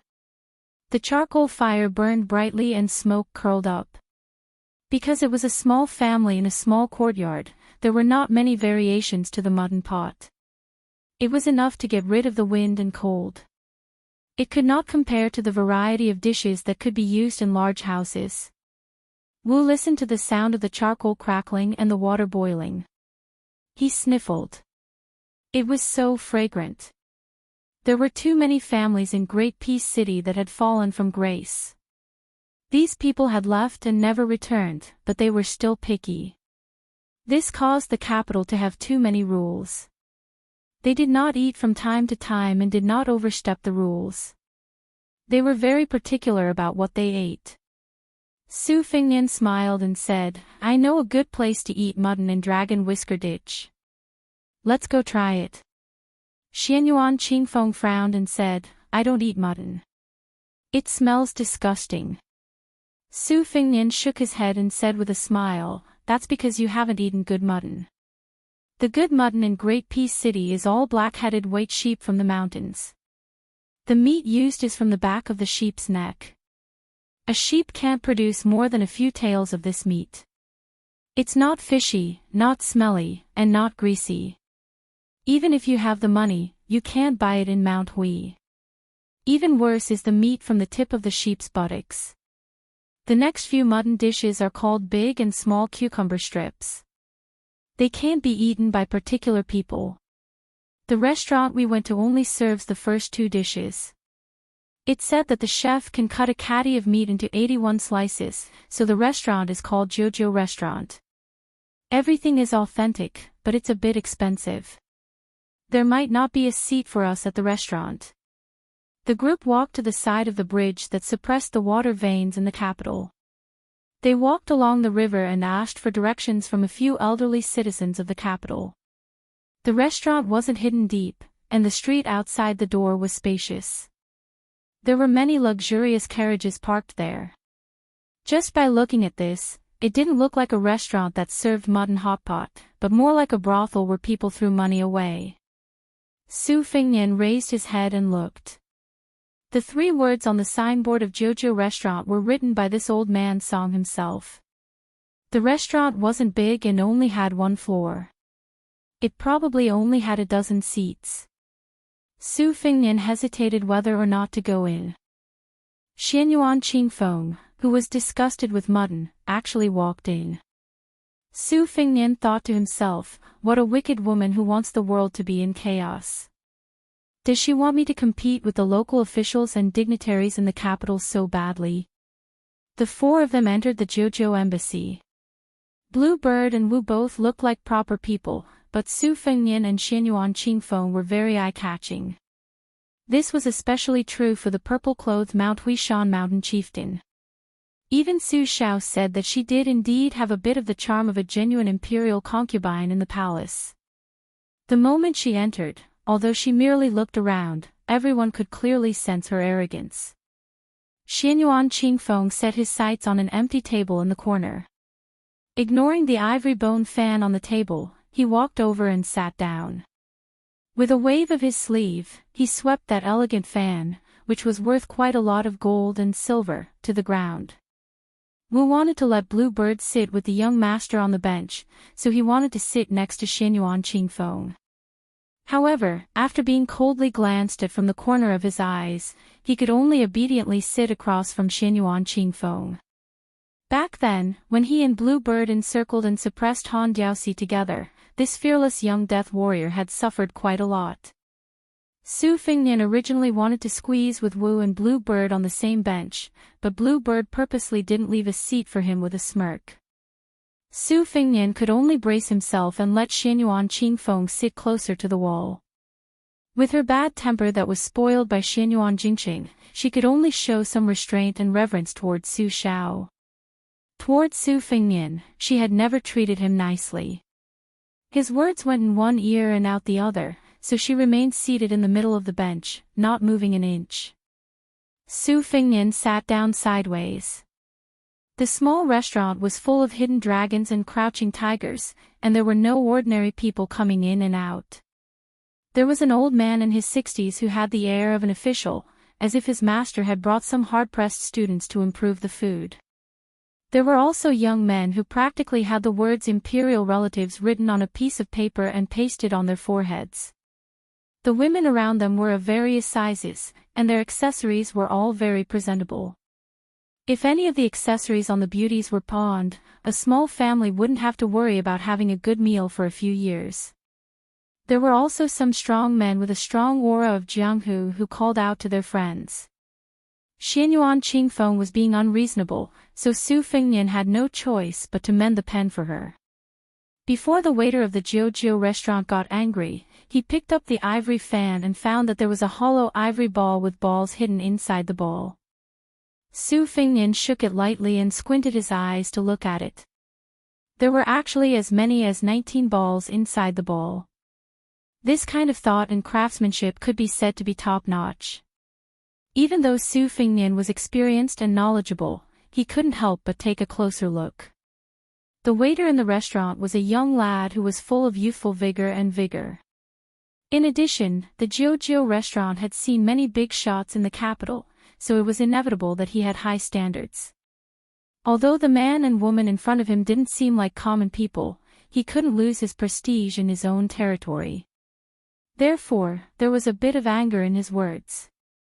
"I say, what's going on with you guys? Don't you know about first come, first served? I don't care who you are, but if you want to eat our restaurant's instant boiled mutton, you have to wait outside obediently." As the waiter of the restaurant spoke, he glanced at the purple-clothed woman from time to time. The reason why he spoke so loudly was nothing more than a petty scheme to attract her attention. Xianyuan Qingfeng turned her head and stretched out 2 fingers to point at the waiter's eyes. Su Fengnian calmly pressed down her hand and smiled apologetically at the waiter. "We were in the wrong for taking the seat later on. When the owner of the fan arrives, I will naturally let them know. If they are unwilling to bend the rules, then we will go outside and wait obediently. The weather is cold right now, so just treat it as us borrowing your precious place to warm our bodies. My little sister has a bad temper, so don't lower yourself to her level." The young lad Wu turned his head and held back his laughter with difficulty. His young master really didn't suffer any losses no matter where he went. Didn't he just become the older brother of the female owner of Big Bull Gang? Chapter 742. Scram to the side. Xianyuan Qingfeng lightly lifted her foot from under the table. Her gaze was like a knife cutting at the son of a Jingdo family who was flaunting their family background. When she opened her mouth, she scared all the diners. The powerful guests of the Jianghu were especially impressed. They thought that this little girl whose cultivation they couldn't see through was definitely a dragon among men. The Jianghu had lowered its head to the court for many years. To dare to coldly oppose the son of a minister in Great Peace City, she was most likely not a pure person of the Jianghu. Was she also a descendant of a powerful official? When Wang Xionggui's most useless son heard this, he laughed loudly and straightened his back. He spun the ivory-embroidered ball in his hand and smiled. He wasn't angry at all. As long as a woman was beautiful, even if she was a bit fierce and arrogant, she would have her own style. He, Wang Yuanran, was merciless when dealing with the sons of aristocratic families whose families were a level lower than his. He knew which people of the same age in Jingdo he should not provoke, who he should greet with a smile, and who he should pretend to be a grandson. There were millions of people in Great Peace City, but on the surface, there were only a few thousand people. Throwing away the old man who had retired and his father, who was a pillar of the court who was on par with him, the remaining 100 or so sons of aristocratic families could make him feel fear.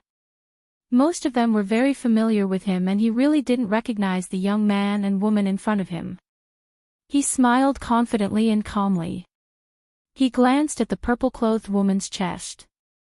She had hidden it deeply. He then looked down at the man who was groveling and tying her skirt. Brother and sister.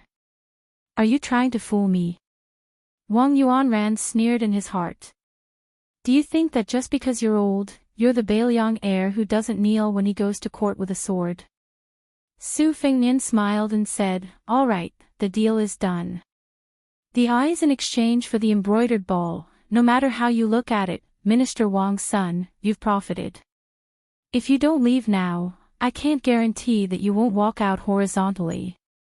Wang Xiongui became an official during the reign of Yong Hui and impeached Su Xiao 12 times. Every debt has its debtor. I'm not like some people in Jingdo who won't settle this old debt with a son like you. You're not worthy. No matter how hot the mutton pot was in Jiujiu restaurant, after these words entered the ears, it became exceptionally cold outside the restaurant. That morning, the old man was a fifth-rank official in the Ministry of Personnel. His position was at the back and he did not get the chance to witness the arrogance of the Crown Prince of Northern Liang. Later on, when the Crown Prince of Northern Liang confronted tens of thousands of people from the Imperial College alone, the old man went to the Memorial Arch to join in the fun. From afar, he saw the bad behavior of the young man in white robes. Together with his colleagues, he lamented that the Northern Liang was indeed full of evil people. He was only 20 years old and had yet to inherit the position of Crown Prince of Northern Liang, yet he was already so rebellious. When he became the Crown Prince of Northern Liang in the future, could they really count on such a boastful brat to guard the northwest gate of the Imperial Court, which was an important border area? Wang Yuanran was so angry that smoke was coming out of his 7 orifices. He raised his finger and laughed angrily. Brat, do you really think you are the Northern Liang Prince? Even if you are, do you dare to bite me? Su Fengnian stretched out his arm, his 5 fingers forming a hook, and pulled Wang Yuanran towards the table. Su Fengnian pressed the back of Wang Yuanran's head and slammed it against the table, creating a hole in the head of the minister's youngest son. Wang Yuanran fell straight to the ground and fainted. Those henchmen were so scared that they kept quiet out of fear, their legs trembling. As the son of a famous family in the capital, under the premise that victory was in their grasp, it was okay to step on them a few times and slap them a few times, but if they really rolled up their sleeves and fought, it would be too degrading.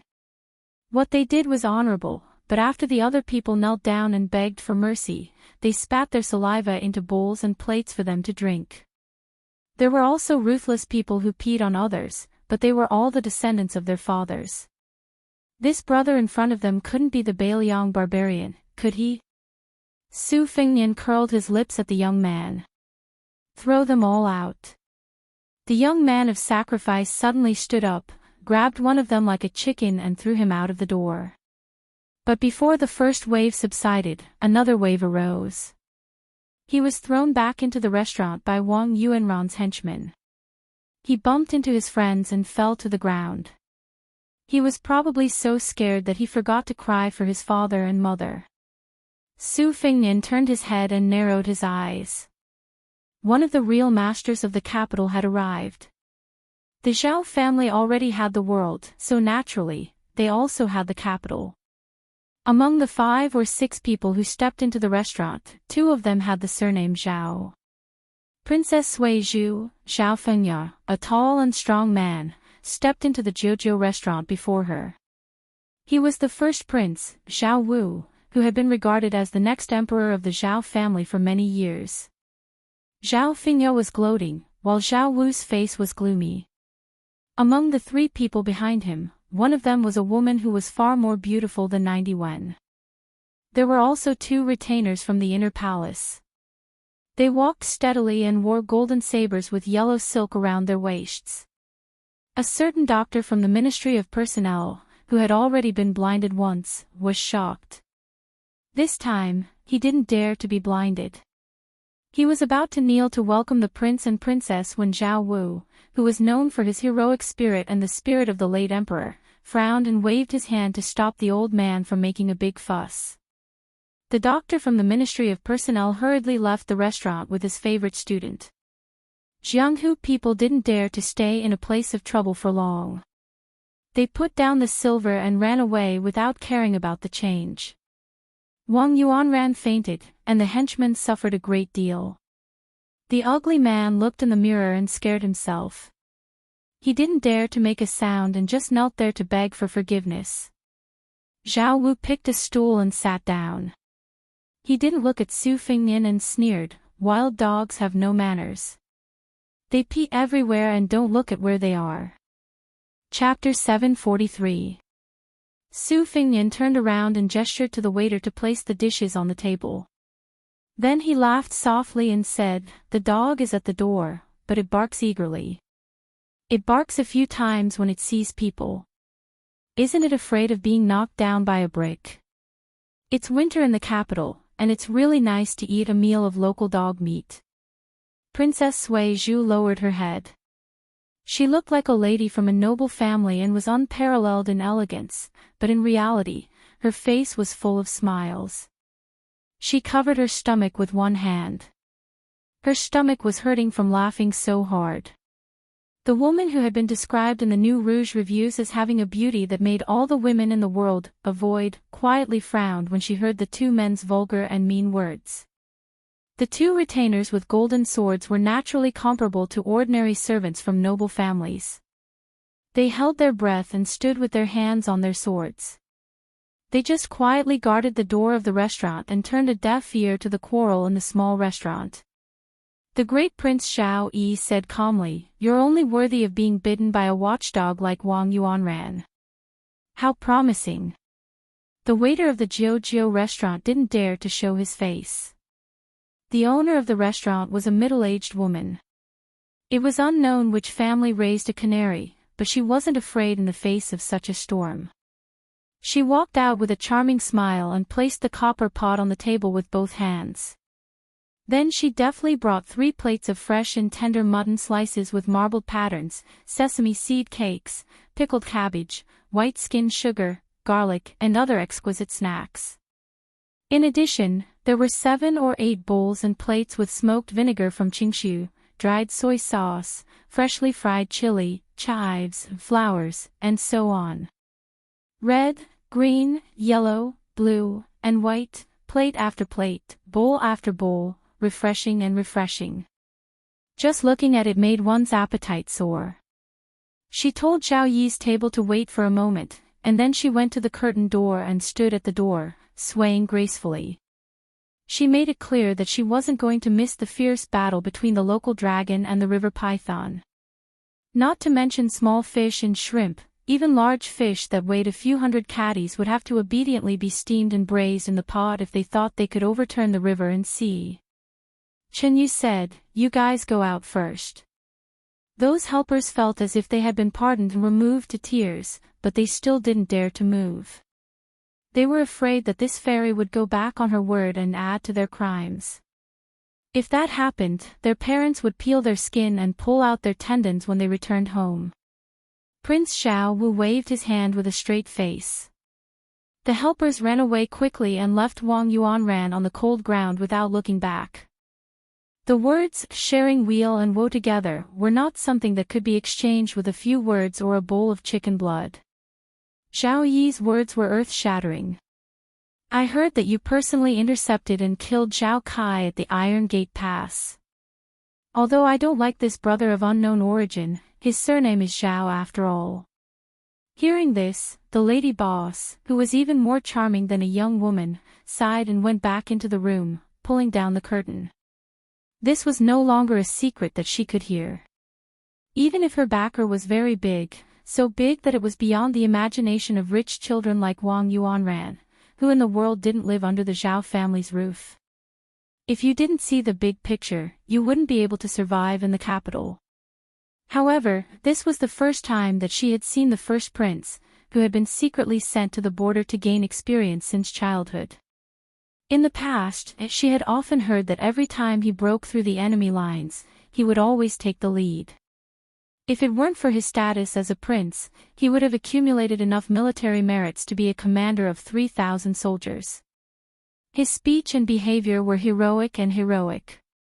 This time, seeing was believing. He was a straightforward man. Su Fengnian turned around. You can eat whatever you want, but you can't say whatever you want. Zhao Wu laughed. Surnamed Su, you dare to do it but don't dare to admit it. Su Fengnian also laughed. I can't say for other things, but beating a dog, I dare to do it and dare to admit it. Zhao Wu nodded. If a wild dog can pee on my feet, it can be considered a skill. I'm just afraid that its mouth will be full of feces and it won't bite. Su Fengnian slowly stood up. Zhao Wu clicked his tongue.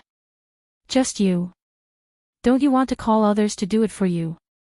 When the time comes, don't give yourself a way out by saying that you didn't eat and your hands and feet are weak. A golden saber imperial bodyguard took 3 steps forward and unsheathed his saber by a few inches. Su Fengnian continued to move forward. The imperial bodyguard took a step forward and quickly unsheathed his saber.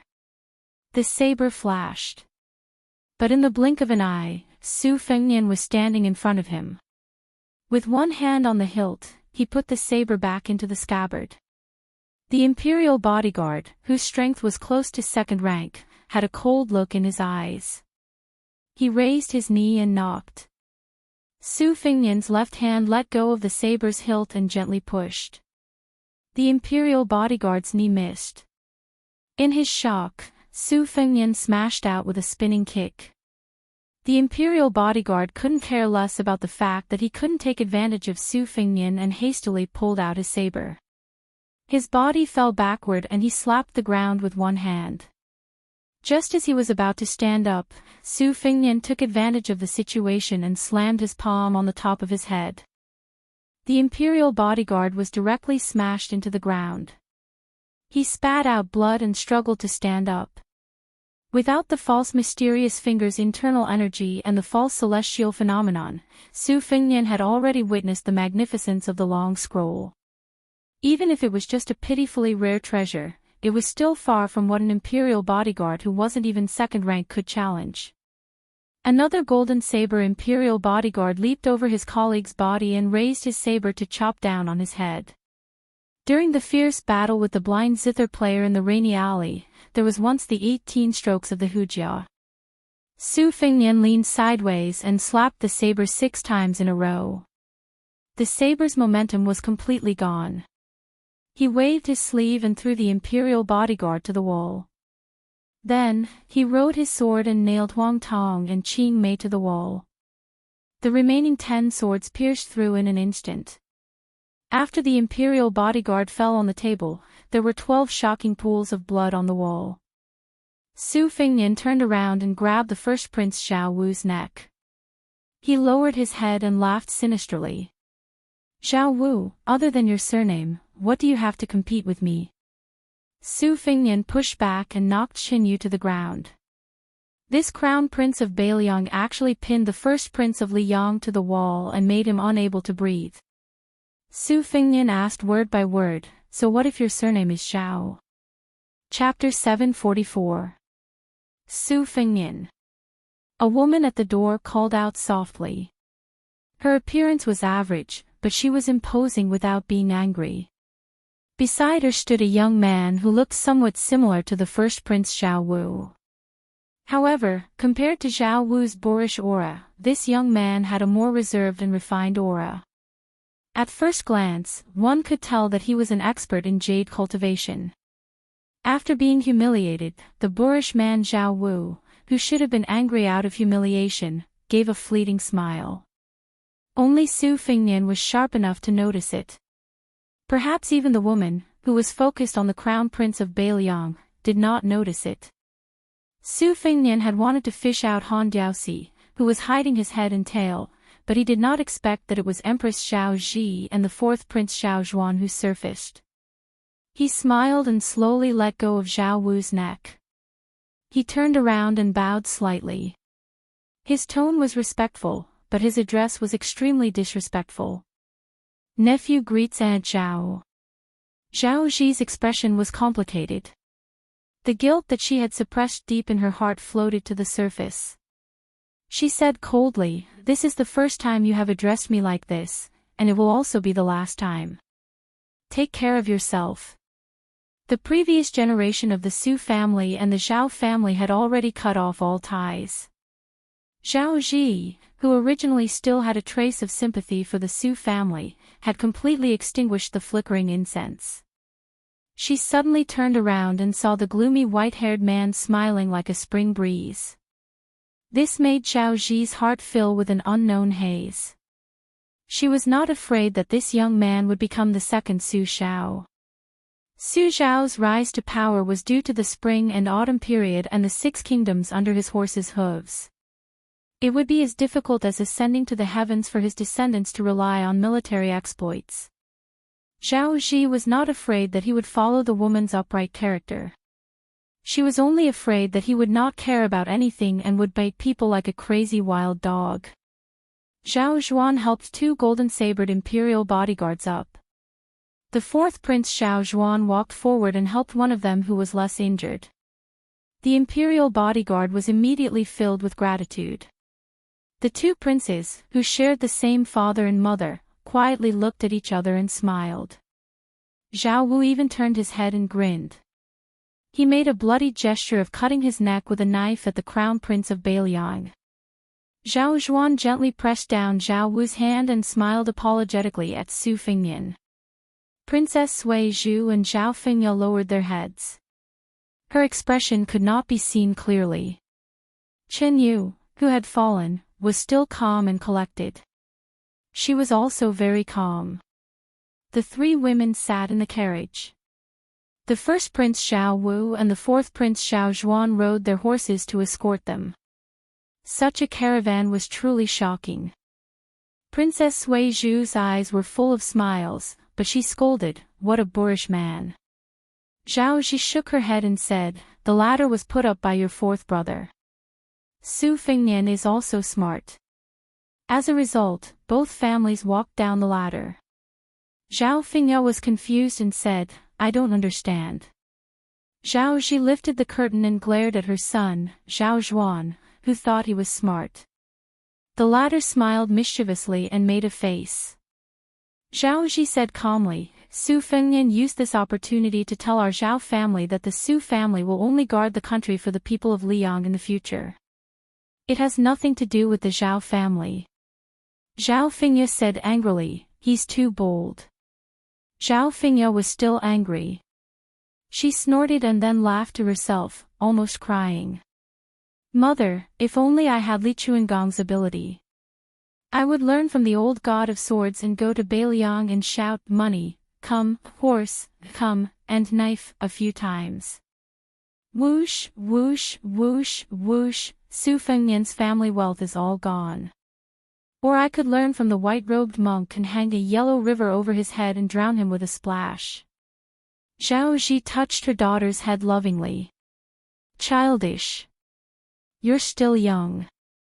Zhao Fengya asked curiously, "Who's the proprietress?" "The last time I came here to eat mutton with Uncle Su, we also talked and laughed." Zhao Zi's face was covered with a faint layer of melancholy. She shook her head and said, "An old account book that can't be calculated clearly." Zhao Fengya threw herself into the arms of the current empress and laughed in a low voice. "Mother, tell me everything. You're only a few years younger than Uncle Su. Did you have a crush on Uncle Su back then?" Zhao Zi was stunned. She twisted her daughter's ear and said, "Lawless. I should marry you off as soon as possible." Chen Yu, who was clearly estranged from the mother and daughter pair, didn't say a word. She didn't ask, didn't listen, and didn't speak. Some places were at daggers drawn. Some places were happy and harmonious. Longhu and Wudong had been fighting for the ancestral court of Taoism for hundreds of years. Perhaps many people had forgotten that 120 years ago, there was a young Taoist priest who looked like a wild fox that drew a talisman dragon in Tai and city. It was rumored that after adding the finishing touch, he would fly into the clouds. This rootless duckweed summoned wind and thunder, overthrew ghosts, and suppressed Longhu and Wudong with his own strength. He was highly regarded by the Emperor of Liang at that time and was conferred the title of Great Spiritual Master Taishian Fu Hua. He was in charge of the talismans of the three mountains and was in charge of the affairs of Taoism. He prayed for snow and rain, and all of them came true. In the hands of the late Emperor of Liang, he was given the title of Great Spiritual Master Taishian Mingqing. After the current emperor ascended to the throne, he was given the title of Great Spiritual Master Taishian Mingqing. However, after 60 years, the place where this immortal who had the same surname as the emperor cultivated declined day by day. There was not a single incense stick in the incense burner. There were green pines and cypresses, which were especially green in the winter. However, there was no immortal aura. Instead, it seemed gloomy. There was a small table under an old cypress tree. 2 people were drinking with 5 maidservants standing behind them. One was a plump maidservant warming the wine, while the other was a thin maidservant brewing tea. The wine pot and teapot were placed on the table with a clear distinction. The person drinking had a withered and solemn face. He looked to be about 40 years old. Probably because of his poor complexion, the twilight was gloomy. Tea drinkers were much more elegant and elegant. Even in the capital where good and bad mixed together, it was rare to see such an outstanding man with such an extraordinary temperament at first glance. He was even more meticulous than a woman in taking care of himself. 67 Yuan Benshi. 64 Nalan Yusi. Everyone knew that Nalan Yusi had 5 personal maidservants. In Fengdu, there were 3 corpses in Dongyue and Shishu. Their nickname was derived from their aura. The maidservants who brewed tea were the 3 corpses, and the maidservants who warmed wine were the 3 corpses. Nalan Yusi laid on the sandalwood couch and scooped some spices. He smiled and asked, Yuan Benshi, are you really going to cultivate Jean Lanting, that white-eyed wolf, as the second blue-eyed boy? Be careful not to lose everything. Although I haven't heard or seen it with my own eyes, I heard from other people that he doesn't seem like a talent that you can entrust with such a big task. He's too full to be a minister. He's poor to the bone. Yan Qing is not a good thing. If you let him assist you in governing the country, aren't you afraid that you'll lose everything after working hard for a lifetime? Yuan Benshi said vaguely, I'll take care of the matters in the capital. You don't have to worry about it. Nalan Yusi took over a black glazed teacup. He swirled the cup with his finger and smelled the refreshing fragrance. It was as if the fragrance of the tea could intoxicate people. He squinted his eyes and said, I think Lu Su, the strategist under King of Jing'an, Zhao Sun, is not bad. Don't you want to poach him? Without the young blind man's assistance, won't Xiangfan, which controls the waste of the Central Plains, be in your hands? Lu Su can also take over the mantle of your traversing technique. Yuan Benshi was expressionless as he drank slowly. Nalan Yusi slapped his forehead. It was not only self-deprecating but also laughing at others. He raised his eyes and looked at the courtyard. I almost forgot. You, Yuan Benshi, have no children. You're no different from a eunuch. Moreover, you don't make enemies or friends. This is to let the Zhao family rest assured. If you have an heir, it will be the day when you, Yuan Benshi, will be killed. In this case, you should really envy me. Yuan Benshi glanced at the man standing behind the king of Yan Qi. Nalan Yusi laughed. Is Lu Su really a chess piece of Huang Longshi? Is Qin Yu, who has a noble and honorable life? Yuan Benshi raised his head and drank a cup of wine. Chapter 745. Nalan Yusi knew this person's temperament, so he was too lazy to get to the bottom of it. He changed the question, you didn't catch Huang Longshi in your courtyard? Yuan Benshi shook his head. Nalan Yusi was a little cold. He raised his hand, and the servant girl Fengdu bent down, gently held her master's white jade-like hand, and put it between her warm breasts. Nalan Yusi lazily said, "It's funny when I think about it. Yuan Benshi, single-handedly planned the white clothes case in the capital and persuaded Zhao Zhizhao to be the prince consort. You just want Bailiang to die."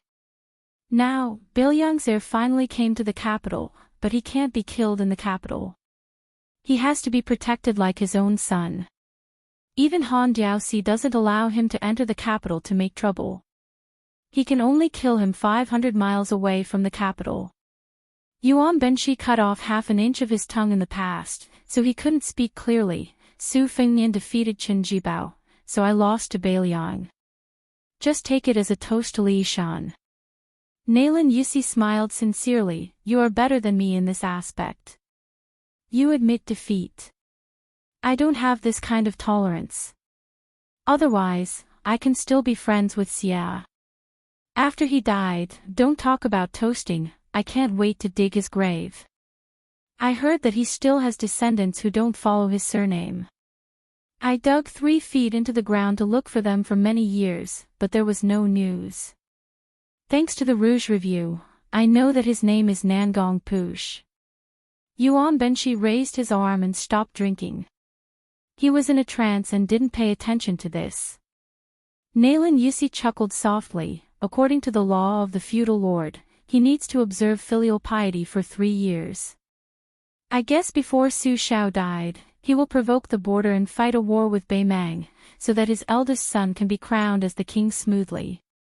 Yuan Benshi, I advise you to make your move as soon as possible and take drastic measures to disrupt Li Shan's plans before his death. Yuan Benshi concluded, do you know why you can't compare to Li Shan? Nalan Yusi said calmly, I know. Huang Longshire scolded me for only being able to gain and lose for 10 years.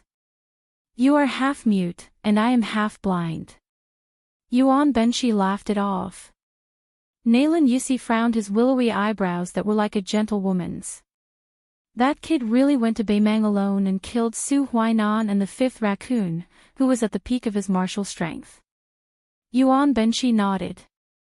Nalan Yusi clicked his tongue and said, then aren't you afraid? Yuan Benshi shook his head and said, unless he can destroy Bei Mang, he won't be able to use the Zhao family to kill me. Nalan Yusi smiled and said, if that's the case, it's a profit for you to exchange your life for a Bailiang or a Bei Mang. Then, Qin Jibao, aren't you worried about raising a tiger? It's no longer the spring and autumn period, a boorish man can't accomplish anything. The world is not in chaos, Shu is in chaos, the world has been pacified, but Shu is not pacified. Occupying Shu is the same as sitting on Bailiang, there is no hope of annexing the world. Yuan Benshi, I have to remind you that this is the experience of my generation of scholars. In the spring and autumn period, who would have thought that a young general with the strength of grade 2 could become a butcher? It's not the same. Nalan Yusi sighed, looked at the sky, and murmured, love can kill, not only men and women infatuated. It is said that Li Mixi of Bei Mang has a cage with butterflies. We are all butterflies in the cage, only Huang Longshire is detached from the world. Yuan Benshi, have you ever thought about what he wants? Yuan Benshi stood up, the 3 immortals in life are to establish words, merit and virtue. 3 great traditions in one life, loyalty, literature, and quality. I'm afraid that it will take hundreds or even thousands of years to conclude Huang Longshire's coffin. Nalan Yusi did not respectfully send Yuan Benshi off, but sat on the small couch. It's best if Huang Longshire dies in our hands, then I die in the hands of Xia family's son, and you die in the hands of Su Fengnian, then the world will be peaceful. Yuan Benshi suddenly turned around and laughed, isn't it more interesting to die in the hands of Su Fengnian? Nalan Yusi laughed and scolded, bad luck. When Yuan Benshi walked out of the abandoned Taoist temple, Nalan Yusi thought for a moment, dipped his finger in the tea, and wrote 2 words on the table. Emperor. Sitting back at the table, Xianyuan Qingfeng sneered, who told you to act on impulse? Were you framed by first Prince Xiao Zhuan, or tricked by 4th Prince Xiao Zhuan? Su Fengnian said calmly, it's most likely the fourth prince of Zhao family. Although Zhao Wu deliberately hid his skills, he shouldn't be so scheming. I heard that the crown prince is one of them. Then you're destined to offend the future emperor of Liang. That's right. Oh, even the empress is really angry, but you don't look worried at all. Are you faking it? I said I'm faking it, okay. That woman is Qin on the Rouge ranking, right? Is she going to be the first prince's wife, or the new empress in the palace? Not interested to know. I see that your relationship with her is not simple. I'm just guessing. My intuition has always been very accurate. Su Fengnian boiled a few pieces of mutton in the pot, and put them into the bowls of Blue Bird and Wu respectively. Xianyuan Qingfeng was the most eccentric woman Su Fengnian had ever seen who could change so much after reaching the age of 20.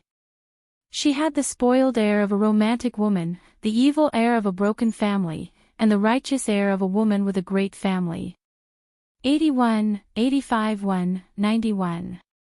Looking at Xianyuan Qingfeng, Su Fengnian often thought of the man who became a saint on the Great Snow Plains. Su Fengnian had always been biased against scholars. The poor scholar Chen Shiliang he met on his second trip was an exception, and Xianyuan Jingqing was even more so. Of course, Su Fengnian didn't have any superfluous thoughts about Xianyuan Qingfeng.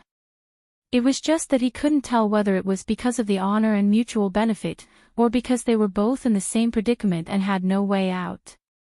Towards the arrogant Xianyuan Qingfeng, he always had some tolerance that was beyond normal standards. Since the ancient times, the court and jianghu were places where men fought for fame and fortune, and women were caught in the crossfire. Su Fengnian would always unknowingly pay more attention to those women who had wandered but were still stubborn. This was the case for Miss Su at Tuma Pass, and also for Miss Qingzhu, a wine seller whose daughter had died early in Beimang. Su Fengnian seemed to have thought of something. He smiled and shouted toward the room with the hanging curtain, Aunt Hong. No one is an elder like you. The woman pretended to spit. Bah, you little brat, you just called that woman Aunt Zhao. How can I be called aunt? Be careful not to shorten my life. Come, let me take a closer look. TSK, you really do look like Wuxia. Luckily, you're not as crude as Su Xiao. Otherwise, which family's daughter would be blind to be your wife? I've been worried sick all these years. I was afraid that you wouldn't be able to find a wife. Aunt Hong, this is the first time we meet, and you're already so sarcastic. I'm not paying back the money Su Xiao owes you for those meals. Call me aunt if you want. I'm already so old anyway. I'm not afraid of being called old by you. What money? Auntie Hong is not your heartless Auntie Zhao. She is very protective of her children, just like an old hen. As long as they enter the house, she will peck at anyone she sees. She doesn't care about friendship at all. Back then, your mother, her, and I called each other sisters. She was the shrewdest and most calculating.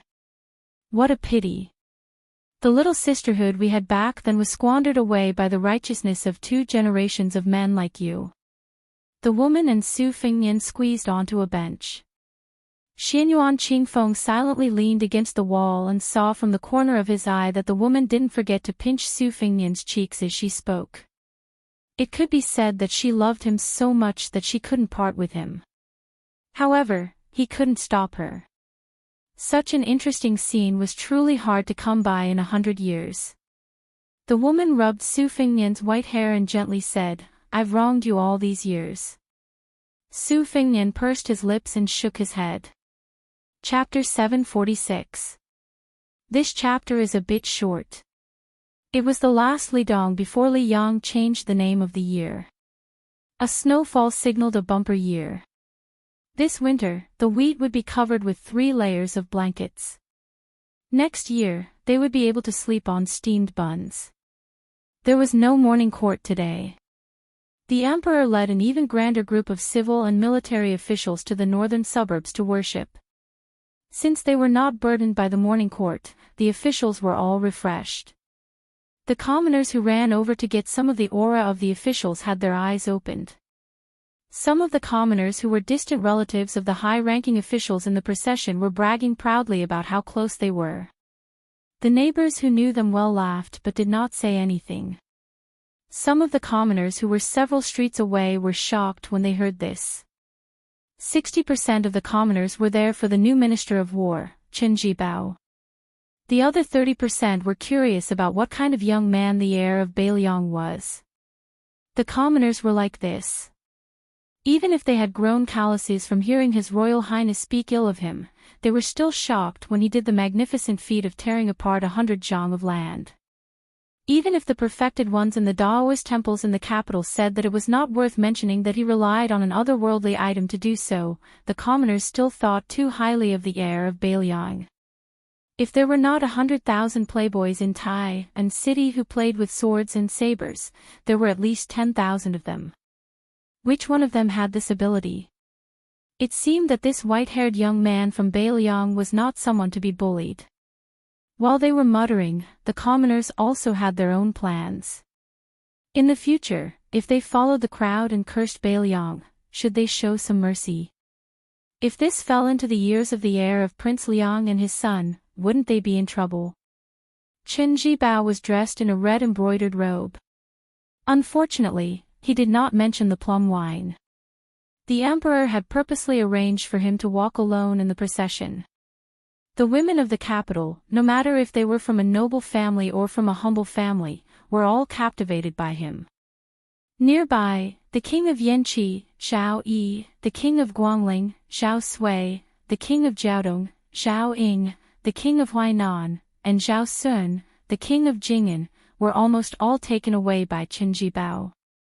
They were all princes wearing yellow python robes, and they deliberately distanced themselves from a white-haired prince wearing eye-catching white python robes. A young blind man came down to the roadside with the help of his maid Xinghua. He did not insist on squeezing into the crowd, but just stood quietly at the outer edge of the thick crowd of onlookers. When Su Fingnian rode past on the street, Xinghua reminded him softly. Blind Lu Su, who had rushed over from Xiangfan City, looked up with a solemn expression. They sat opposite each other in Yongzi Alley and played 10 rounds of chess from noon until dusk. It was an unforgettable experience. Xinghua carefully reached out to protect the scholar who the old king of Jing wanted her to protect with her life. The old king only wanted him to live, so she did not hope that one day the new king would want him to die. At the very least, she did not want him to die in the hands of Xinghua. There was a tacit understanding between Xinghua and him, so they talked without restraint. She asked softly, "Young master, do you know the heir of Beiliang?" Lu Su did not hide it. He smiled and said, "I'm blind, so I can't say that I've met him once. When I was gambling chess in Yongzi Alley, I earned a lot of copper coins from Heir Su. 10 rounds of chess, I earned a total of 110 copper coins." Xinghua smiled and said, "He also knows how to play chess. Didn't he lose his helmet and armor to you?" Lu Su shook his head and said, "His chess skills are quite good. He has a lot of unreasonable moves, so it was not easy for me to win." The master and servant stayed for a while and were about to leave. Xinghua suddenly turned around and stared at an old scholar who was coming from afar. She was not afraid of a scholar who could not tell his real age, but the hidden qi made Xinghua, a death warrior, feel as if she was facing a great enemy and rushed over. Lu Su patted her arm, bowed and asked, "Are you Mr. Yuan?" The man smiled vaguely and said, "The editor of Hanlin Academy, Xiao Yuan Pu." Lu Suan stood still and looked calm. There was no surprise, or fear. Yuan Pu, or Yuan Benshi, walked a few steps closer and ignored Xinghua, who was like a tigress. He continued to speak with his vague but authentic Beijing accent, "Young Master Lu, you've spun a cocoon around yourself. It's a waste of your talent." Lu Su shook his head and said, "The new temple has a new climate. No matter how small the temple is, the number of pilgrims will not be too small. No matter how big the old temple is, it will leak in the rain and leak in the wind. Even if you were my abbot, you wouldn't want to go there. Besides, no matter how many pilgrims there are in the old temple, there will be a lot of disputes. I don't even know when I will be kicked out of the temple. Besides, Lu Xuan is blind and doesn't know people, but he knows his own weight. He doesn't want to be the next Song family. Yuan Benshi seemed to be amused. Even Nalan Yusi, who was as smart as Lu Su, was not in the mood to talk. He said, "Young Master Lu, don't forget why this old man of the Song family died and why the old temple of the Song family collapsed." Lu Su said calmly, "Ordinary rich families harm their descendants with their wealth. The Song family killed the future generation with their scholarship and deserved to die. Besides, Mr. Yuan, don't forget who borrowed my knife to support the young phoenix of the Song family." Yuan Benshi smiled and then sighed, "I have chosen more than 10 prime ministers, and Song Kelly is the least eye-catching. I'm afraid that even Nalan Yusi would have to leave the capital to think of this plan." Lu Su shook his head again and said, "Mr. Nalan's plan is not in the capital or even in the imperial court. You and Mr. Yuan go our separate ways.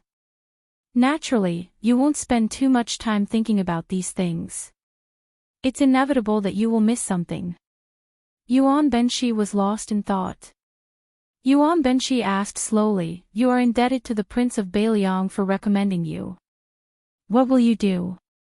Lu Su asked back, "Isn't it the bottom line of a counselor to plan for his position and politics?" Yuan Benshi smiled and said, "I don't believe in such high-sounding words at all when others say it. But since it's you, Lu Su, I'm 70 to 80% convinced." Xinghua was just a man of sacrifice who lived in a corner of Xiangfan. Even if he was talented, he could never imagine that the old Confucian scholar who talked with Child Lu was the chief counselor of the Liang dynasty who was above tens of thousands of people and not below one person. However, no matter how ignorant and inexperienced Xinghua was, he still knew how powerful Nalan Yusi was. Not to mention the rumors about Nalan and the King of Yen having a habit of cutting their sleeves, Nalan himself was a well-deserved top strategist. Right now, Xinghua was having a headache over how to explain what she had seen and heard today to Prince Jinggan, Zhao Sun. How could she not be overly personal and yet not cause the new Prince Jinggan to suspect young Master Lu? Yuan Benshi asked, "Why didn't you go to Beiliang?" Lu Su smiled and said, "I wanted to go, but Su Fengnian didn't take me out of Yongzi Alley." Yuan Benshi laughed and turned to Xinghua. He directly told Xinghua his real name that even Lu Su didn't know, Lu Lingbao. "I talked with Lu Su just now. You can report it to Zhao Sun as it is. If you want to live a few more years with your young master, don't mention it again." Xinghua's face turned pale. Yuan Benshi said, "Goodbye." Lu Su hesitated and said to Xinghua, "Thank you, Mr. Yuan, for giving me a 10-year life-saving charm." Xinghua was confused, but he still followed the example of a girl from an ordinary family and curtsied. Yuan Benshi waved his hand and turned to leave. Xinghua's lips trembled and asked softly, "Young master, life-saving charm. What do you mean?" Lu Su said frankly, "Our king of Jing'an is suspicious by nature. Before he becomes famous, he can bear it. Once he becomes powerful, he will inevitably get carried away and settle old scores with others. Mr. Yuan, no matter how powerful he is, he doesn't dare to provoke you. This gentleman met me today to give me a life-saving charm. Giving it to me is naturally giving it to you." Xinghua said with a sad face, "This sentence will also rot in my stomach." "Young master, please don't worry." Lu Su suddenly rubbed Xinghua's hair and smiled softly, "Lu Lingbao, this name is blessed." Xinghua suddenly smiled brightly, "Thank you for your auspicious words." Lu Su turned his head and looked and said to himself, Beiliang. Chapter 747. The second of the 3 central halls was the Zhanghe Hall. When the crown prince was announced, the emperor needed to go to this hall to put on his imperial robe and crown before taking his seat. The emperor looked at Empress Xiaoji, who was not far away from him. He smiled gently at her without saying anything. Originally, the empress and the emperor had the same surname, which was not appropriate. However, when the emperor was still a prince who was not valued, he treated the woman who led the harem with respect and treated her as a confidant. He swore in private that when he ascended the throne, he would make her son the crown prince. Zhao Ji favored her youngest son, Zhao Zhuan, and the emperor did not hesitate to violate the ancestral rule of choosing the eldest and not the youngest. It could be seen how important the Empress Zhao Ji was in the emperor's heart. For the first time, no one questioned such a decision. It was obvious that the Zhao family's control of the country had reached an unprecedented level. The concubines who had given birth to princes also looked normal and did not dare to show the slightest emotion. Among the 6 princes, only the youngest, the 6th prince, Zhao Chun, was 12 years old and could stay in the capital until he turned 20. The other 4 princes, who had no hope of becoming the crown prince, were crowned as kings today. 3 days later, they would have to leave the capital and go to the vassal state. Before leaving the vassal state, they had to bid farewell to the new crown prince and kowtow 3 times. The 6 princes in Wuying Hall were divided into 2 groups. The first prince, the 4th prince, and the 6th prince gathered on one side. Zhao Wu was about to be conferred the title of Liao King and was given the title of Zhenbei General. He had the sole military power among the princes. The second prince, Zhao Wen, was conferred the title of Tang King. His mother was Nia Yuanjun, the pure concubine of Jiangnan. She was not a woman from a wealthy family. She scrupulously abided by etiquette in the harem and stood aloof from worldly affairs. She had an extremely strict and gentle temperament. The prince, Zhao Wen, was also rather gentle, respectful, and thrifty. His eloquence was magnificent, and he was praised as having a deity in his pen and inkstone. He often discussed the Tao with Prime Minister Zhao Danping, living up to the word literary. The third prince Zhao Xiong was conferred the title of King of Han and would soon rule at the border of Jizhou. The virtuous concubine Ping Yuanqing, one of the leaders of the Northern Crown Prince group, was the daughter of the Ping family of Liaodong. Zhao Xiong was also the prince who made the royal family worry the most. It was rumored that he had made things difficult for the Prince Zhao Kai many times. The 5th prince Zhao Hong was conferred the title of King of Yu. His mother was not a concubine, Shua Xiaoyu. Among the concubines, Yan Dongwu's hand was held by the 4th prince, Zhao Zhuan. Her hand was as cold as frost, and her beautiful face was somewhat restrained. Zhao Zhuan, who had a gentle smile, had sweaty palms. When he chatted with his brother Zhao Wu in a low voice, he kept turning his head and smiling at her. She didn't know why, but when she went to the capital to marry the royal family for the first time, she felt at ease about marrying the 4th prince who was not favored by the world. The couple's days were like glue. But when she realized that everything was not as straightforward and casual as she imagined, Yan Dongwu felt more and more like walking on thin ice. Especially when she went out of the palace to visit relatives half a year ago, she saw her father's old face that could not hide the excitement no matter how hard he tried. She saw her father crying with joy, but he didn't say anything. Yan Dongwu began to realize that everything was going out of control. After returning to the palace, she became more and more silent and cautious with her words and actions. Every time she went to greet the Empress, mother-in-law, with her husband, it was like a war without smoke. This made Yan Dongwu very confused. The only thing she wasn't secretly happy about was that she was going to be the crown princess. Empress Xiaoji, who was recognized as invincible in the palace, saw this and felt more gratified. However, Xiaoji would not tell this praise to her daughter-in-law. Xiaoji came to her 2 sons and tidied their collars and sleeves meticulously. The first prince Xiao Zhuan grinned. Zhao Zhuan, who was about to be announced to the world as the crown prince, was still frivolous and shameless. He held his mother's hand and rubbed it on his face. Seeing this, the young sixth prince felt that his fourth brother was even more childish than him and smiled. Zhao Ji pulled back her hand and knocked on Zhao Zhuan's forehead. She pretended to be angry and said, "How old are you? How can you be so shameless?" Zhao Wu put his arm around his younger brother's shoulder and said, "No matter how old you are, you will always be mother's son." Zhao Zhuan said softly, "Mother, why don't we let big brother leave the capital later?" Zhao Ji glared angrily and said, "Nonsense." The thick-skinned Zhao Zhuan was not afraid. He stuck out his tongue and ruffled the young Zhao Chun's hair. "Fortunately, I have Xiao Chun, to play with me in the capital." The young imperial prince pulled on Zhao Zhuan's sleeve and said expectantly, fourth brother, when will you give that ever-victorious general to me?" Yan Dongwu pinched the fourth prince, who had promised to stop fighting crickets, and said gently to Zhao Chun, "Xiao Chun, I'll give them all to you later. If your fourth brother dares to keep one for himself, you can tell me." The young prince squeezed out a bright smile at his fourth brother, who had a bitter look on his face. Then, he pretended to bow to the crown princess. "Chun, I thank sister-in-law for your great kindness." Zhao Ji's eyes were smiling.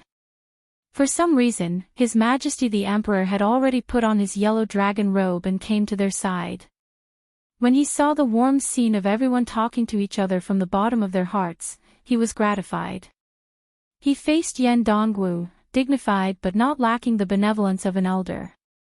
"Dongwu, in the future, control Zhuan, as you should. If he dares to be rude to you, I will support you and take care of him for you. Zhuan, is just a lazy hooligan who takes one step at a time. However, there is one thing that Zhuan, is good about. He takes after me as his father. He may tire his wife, but he will never let his wife be bullied." Chapter 748. Yan Dongwu was about to thank them respectfully, but Zhao Ji grabbed his arm. "We're all family. Just be polite in front of outsiders."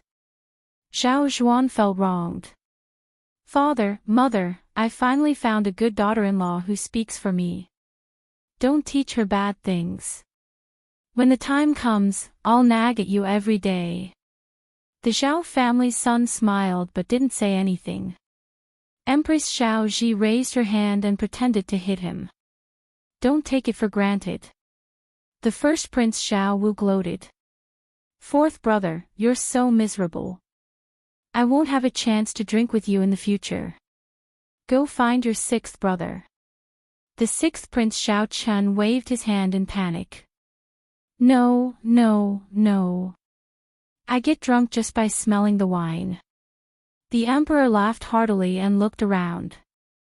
Then he said to all the princes in a deep voice, "This time, you're all appointed as kings.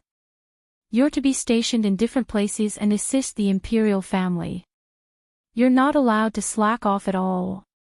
Except for Zhao Zhuan, all the princes bowed and accepted the order meticulously. The two imperial concubines and Jia Yu looked at the crown prince at almost the same time. For so many years in the imperial palace, he had been amiable to everyone. Even to them, he was respectful. Even their trusted palace maids felt close to him. Originally, everyone had thought that he was a dissolute and famous scholar who planned to die of old age in a vassal state. They all looked over at the same time. The fourth prince Zhao Zhuan looked over with clear eyes and lightly nodded his chin. He still did not have the slightest impetuous attitude of someone who had achieved success. This made some of the three imperial concubines unwilling to admit defeat and a little rascally. Against such an opponent that they couldn't hate, they really couldn't vent their anger on their own son for not living up to expectations. During today's court assembly, probably because he was proud of his nearly 20 years of political and military achievements, the Liang Emperor was kind enough to grant those palace pavilions, great scholars, and Shangzhou state civil officials the privilege of not overstepping their bounds. Several great generals, who held the titles of nobility in the 4 towns and 4 campaigns, were allowed to carry swords to court. Among the military officers, Gu Jiantang was given the Nanhua saber, which was rarely seen in public. Chen Jibao was the most outstanding, he was given a stick of plum wine. The crown prince of Beiliang, Su Fengnian, was still wearing the simple and crude Beiliang saber at his waist. However, today was different from the past. The civil and military officials were not in a hurry to enter the palace. They had to wait for the emperor, empress, and princes to arrive before they could enter. Nearly 1,000 people waited patiently on the white jade plaza outside the palace and inside the city gates. Unlike the newly crowned princes, who still had 3 days to stay in Graydon City, the 5 imperial family vassal kings would immediately leave the capital for their vassal lands after the court meeting. If the Emperor of Liang sat high on the dragon throne at this time, he would see a gathering of heroes. He indeed had a sense of heroism, as if all the heroes in the world had entered his home. The Prince of Jiaodong, Zhao Sui, took a dozen steps and came to Su Fengnian's side. They looked at the south gate together. Further south to the outer city, there were nearly 18 miles of road. There were 18 lofty gates erected. Zhao Sui did not seem to be talking to others. He seemed to be lamenting to himself, in the blink of an eye, 30 years have passed. The young people who drank and talked dirty with me in the past have all grown old. Su Fengnian said calmly. Su Xiao said that he has always felt guilty towards you, Uncle Zhao. Zhao Sui smiled and said, "What's there to feel guilty about? It's just that I owe you a few drinks. When you all have families and careers, in a few years, when the old men have all closed their eyes, there will be plenty of opportunities for us to drink together." Su Fengnian nodded. Zhao Sui turned his head and said, "If you have the chance to go to Liao province, remember to find Zhao Yi. This kid has not admired those flying Jianghu aces for the past 2 years. He only admires you. He only has 2 words for you, and that is, he is convinced." Su Fengnian was confused. Zhao Sui smiled and said, "It's the truth, not just lip service. A few years ago, I heard what you said to the Taoist master mansion in Longhu Mountain on the Great Snow Plateau. This kid talks nonsense in front of me every day, and now it has become his catchphrase. As long as someone mentions to him about paying back money, he will say that. Pay back my ass." Su Fengnian looked embarrassed. Not far away, Zhao Yi, the crown prince of Jiaodong, also roughly guessed the content of the conversation. He smiled at Su Fengnian, who looked at him. Zhao Sui, the prince of Jiaodong, looked to the south. This time, the crown prince and the princes are appointed.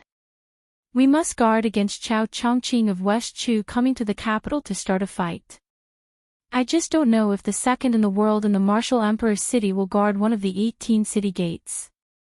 Knowing that the old swordsman surnamed Sui who loved to eat swords went to the martial emperor's city in the East Sea, Su Fengnian shook his head and said, "I don't think so."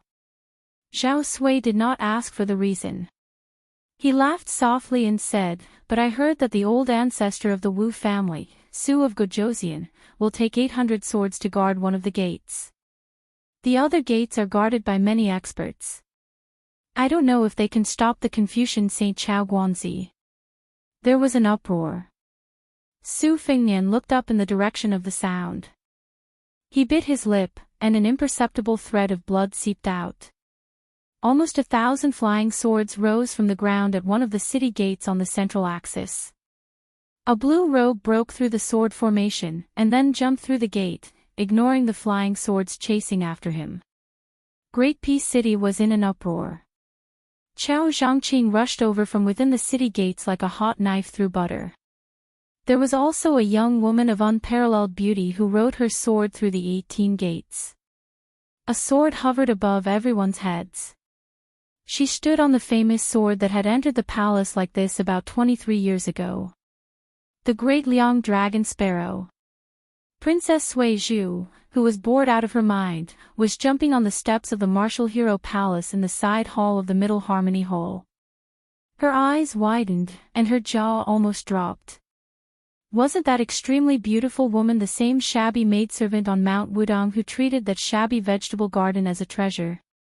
Her. Did she know the sword Immortal's ability to ride a sword 30,000 li? Chao Chongqing flew to the city gates, and jumped onto the city tower. He stood beside the woman on the sword and said loudly, Chao Chongqing of West Chu is here to visit Great Peace City with Princess Jiang Yan. Chapter 749. As the old saying goes, don't do things more than 3 times. However, this was the 4th time this West Chu remnant had come to the imperial palace. However, when the official Chao Zhangqing stepped into Great Peace City this time, there was a young woman by his side. She hovered on her sword, her clothes fluttering in the wind. The civil officials who had the slightest bit of knowledge were dazed for a moment.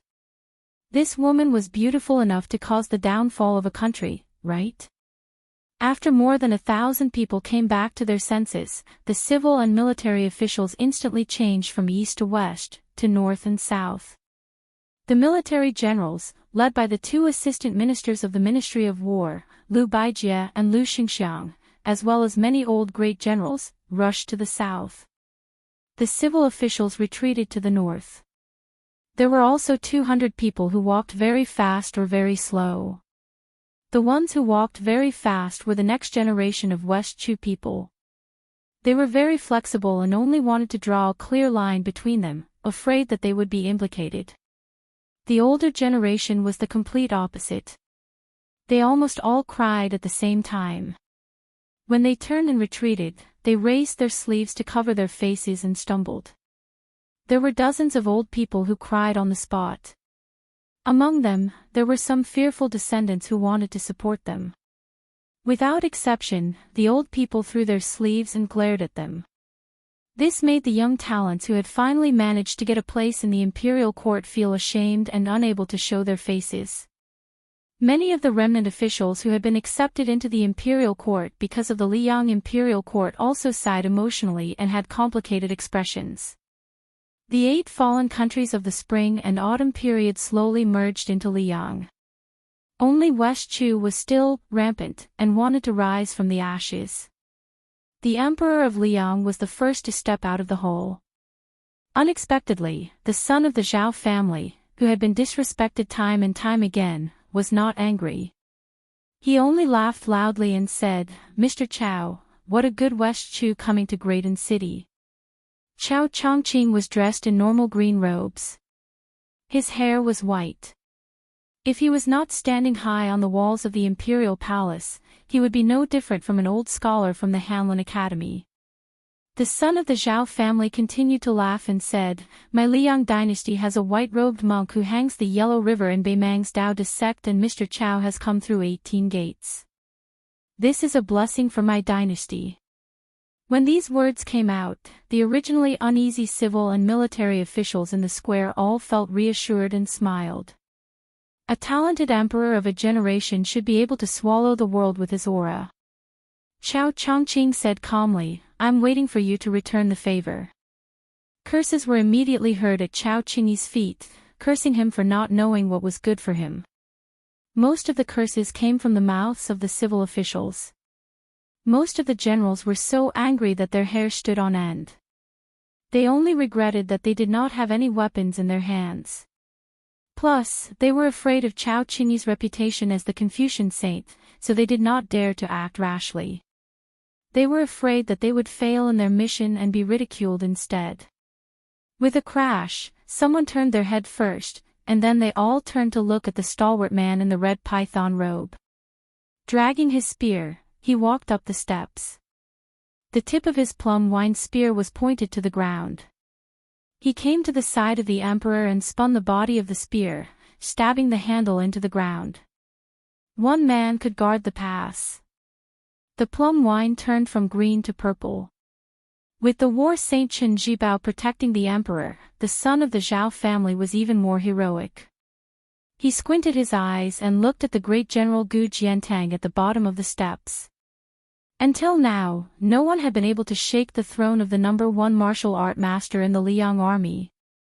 When Chen Zhibao entered the capital, everyone was looking forward to a showdown between the two.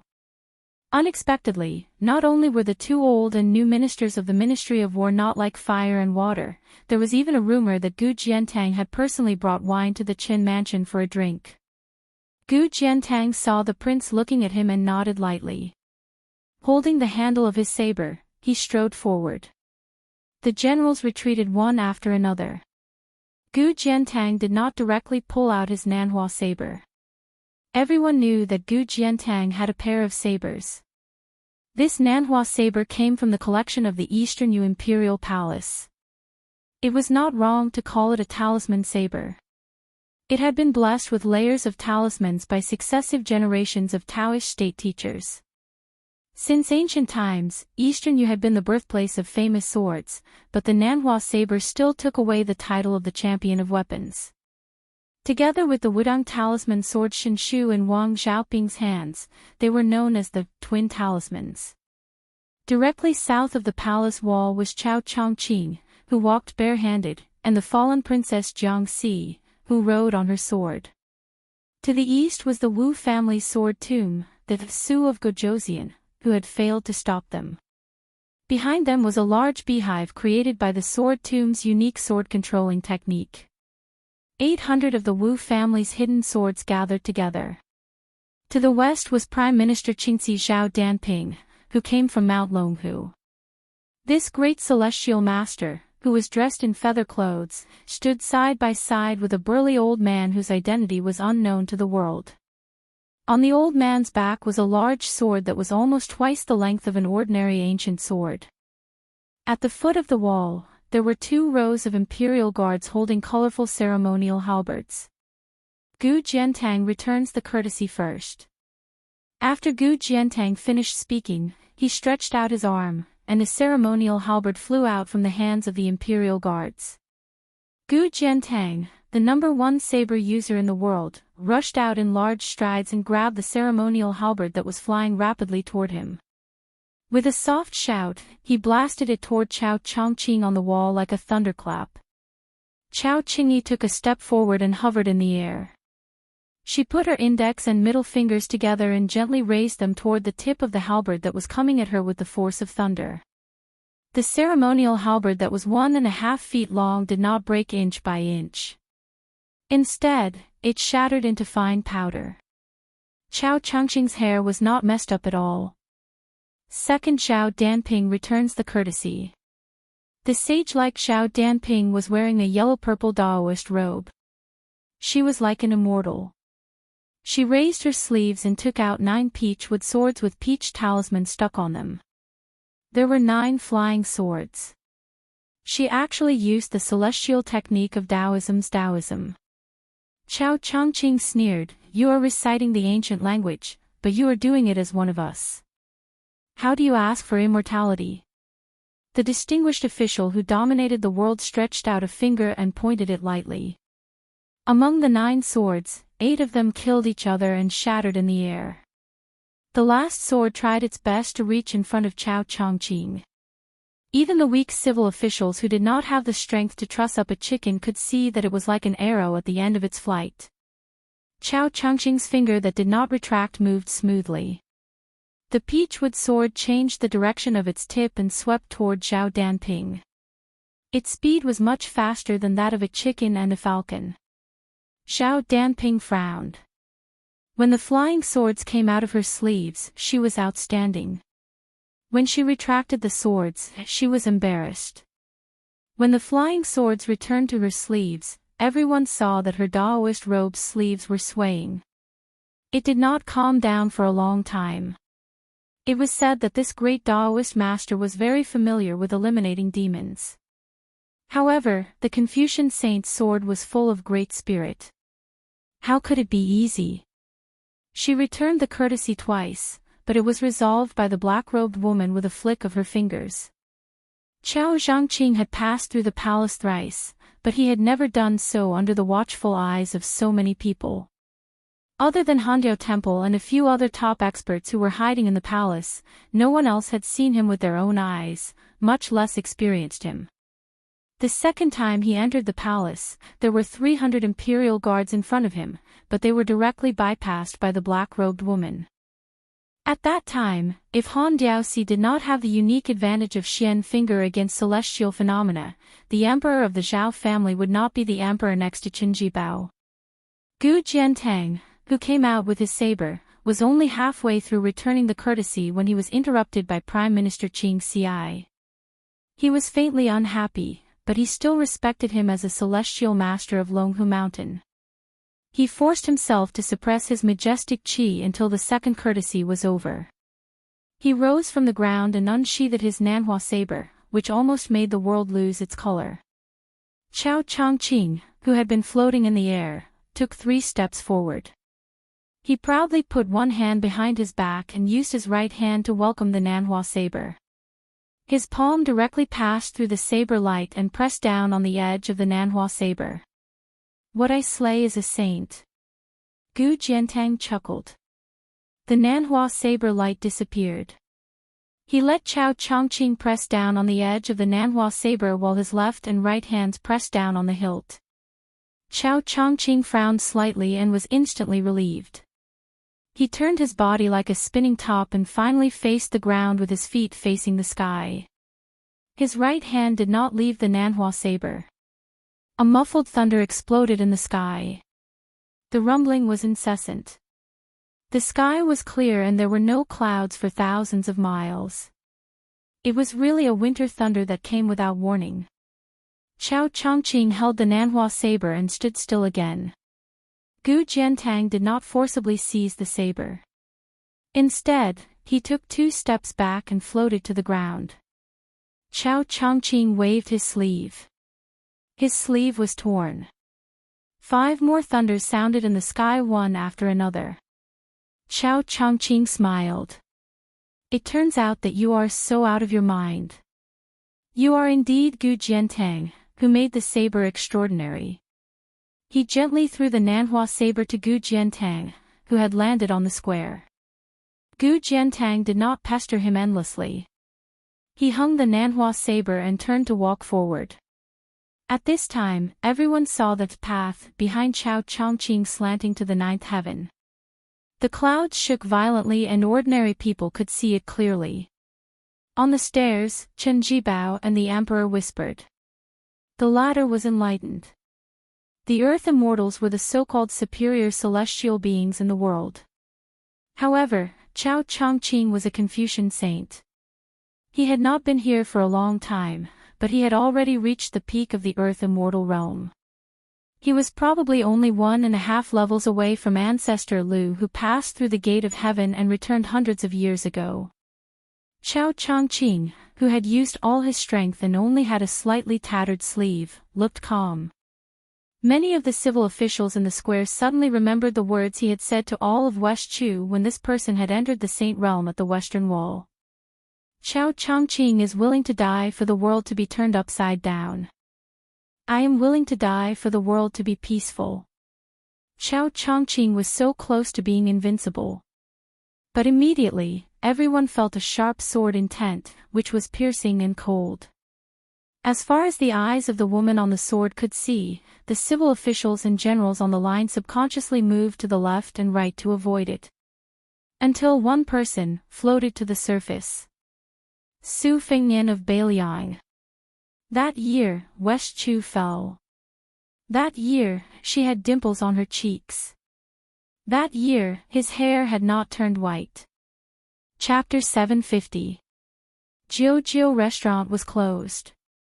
Andy Hong lived in a courtyard with 3 entrances not far away. The woman's body was Yin in nature, so she was afraid of the cold. She and a young woman sat cross-legged on the Kong bed.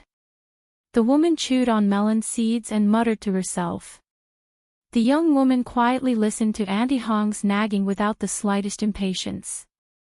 Usually, after the women in the fields finished their chores and farm work, those who had a little skill liked to pick up a delicate pair of scissors to spend their free time. They couldn't just focus on having children with their men as soon as the sky turned dark. Besides, they couldn't afford to raise too many children. Although Auntie Hong was an old widow, she could still be considered pretty. However, no one dared to knock on the widow's door and cause trouble. In her free time, she only liked to cut paper. She was clever and skillful. Every time there was a happy occasion, the neighbors were willing to come to Auntie Hong's side to ask for some time-consuming and laborious happiness flowers and marriage flowers. The window next to the Kong bed was covered with Auntie Hong's delicate paper cuts. It was true to the saying of the older generation that when the window was opened, Auntie Hong would hang a sweeper under the eaves on cloudy days. It was very effective. Auntie Hong chewed on melon seeds. Occasionally, she would free her hands to teach the woman beside her how to cut paper. However, the woman's appearance was boundless, but her hands were clumsy. This caused Auntie Hong to tease her good-naturedly. Auntie Hong couldn't stop talking and talked about this and that. In the end, most of it was about that family. These two should blame lame Sue. The little guy should also blame his parents. One can't bear to part with Su Shao, and the other can't bear to part with those dead brothers. In the end, the one who suffers is still their own child. They should blame those so-called loyal officials.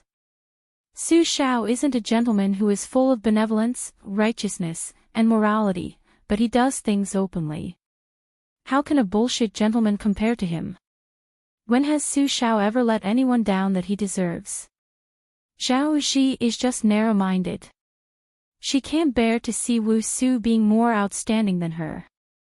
She can't bear to see Su Shao being more manly than her man. Whoever knows her is unlucky. The young woman was cutting a magpie. After it took shape, it was awkward and funny.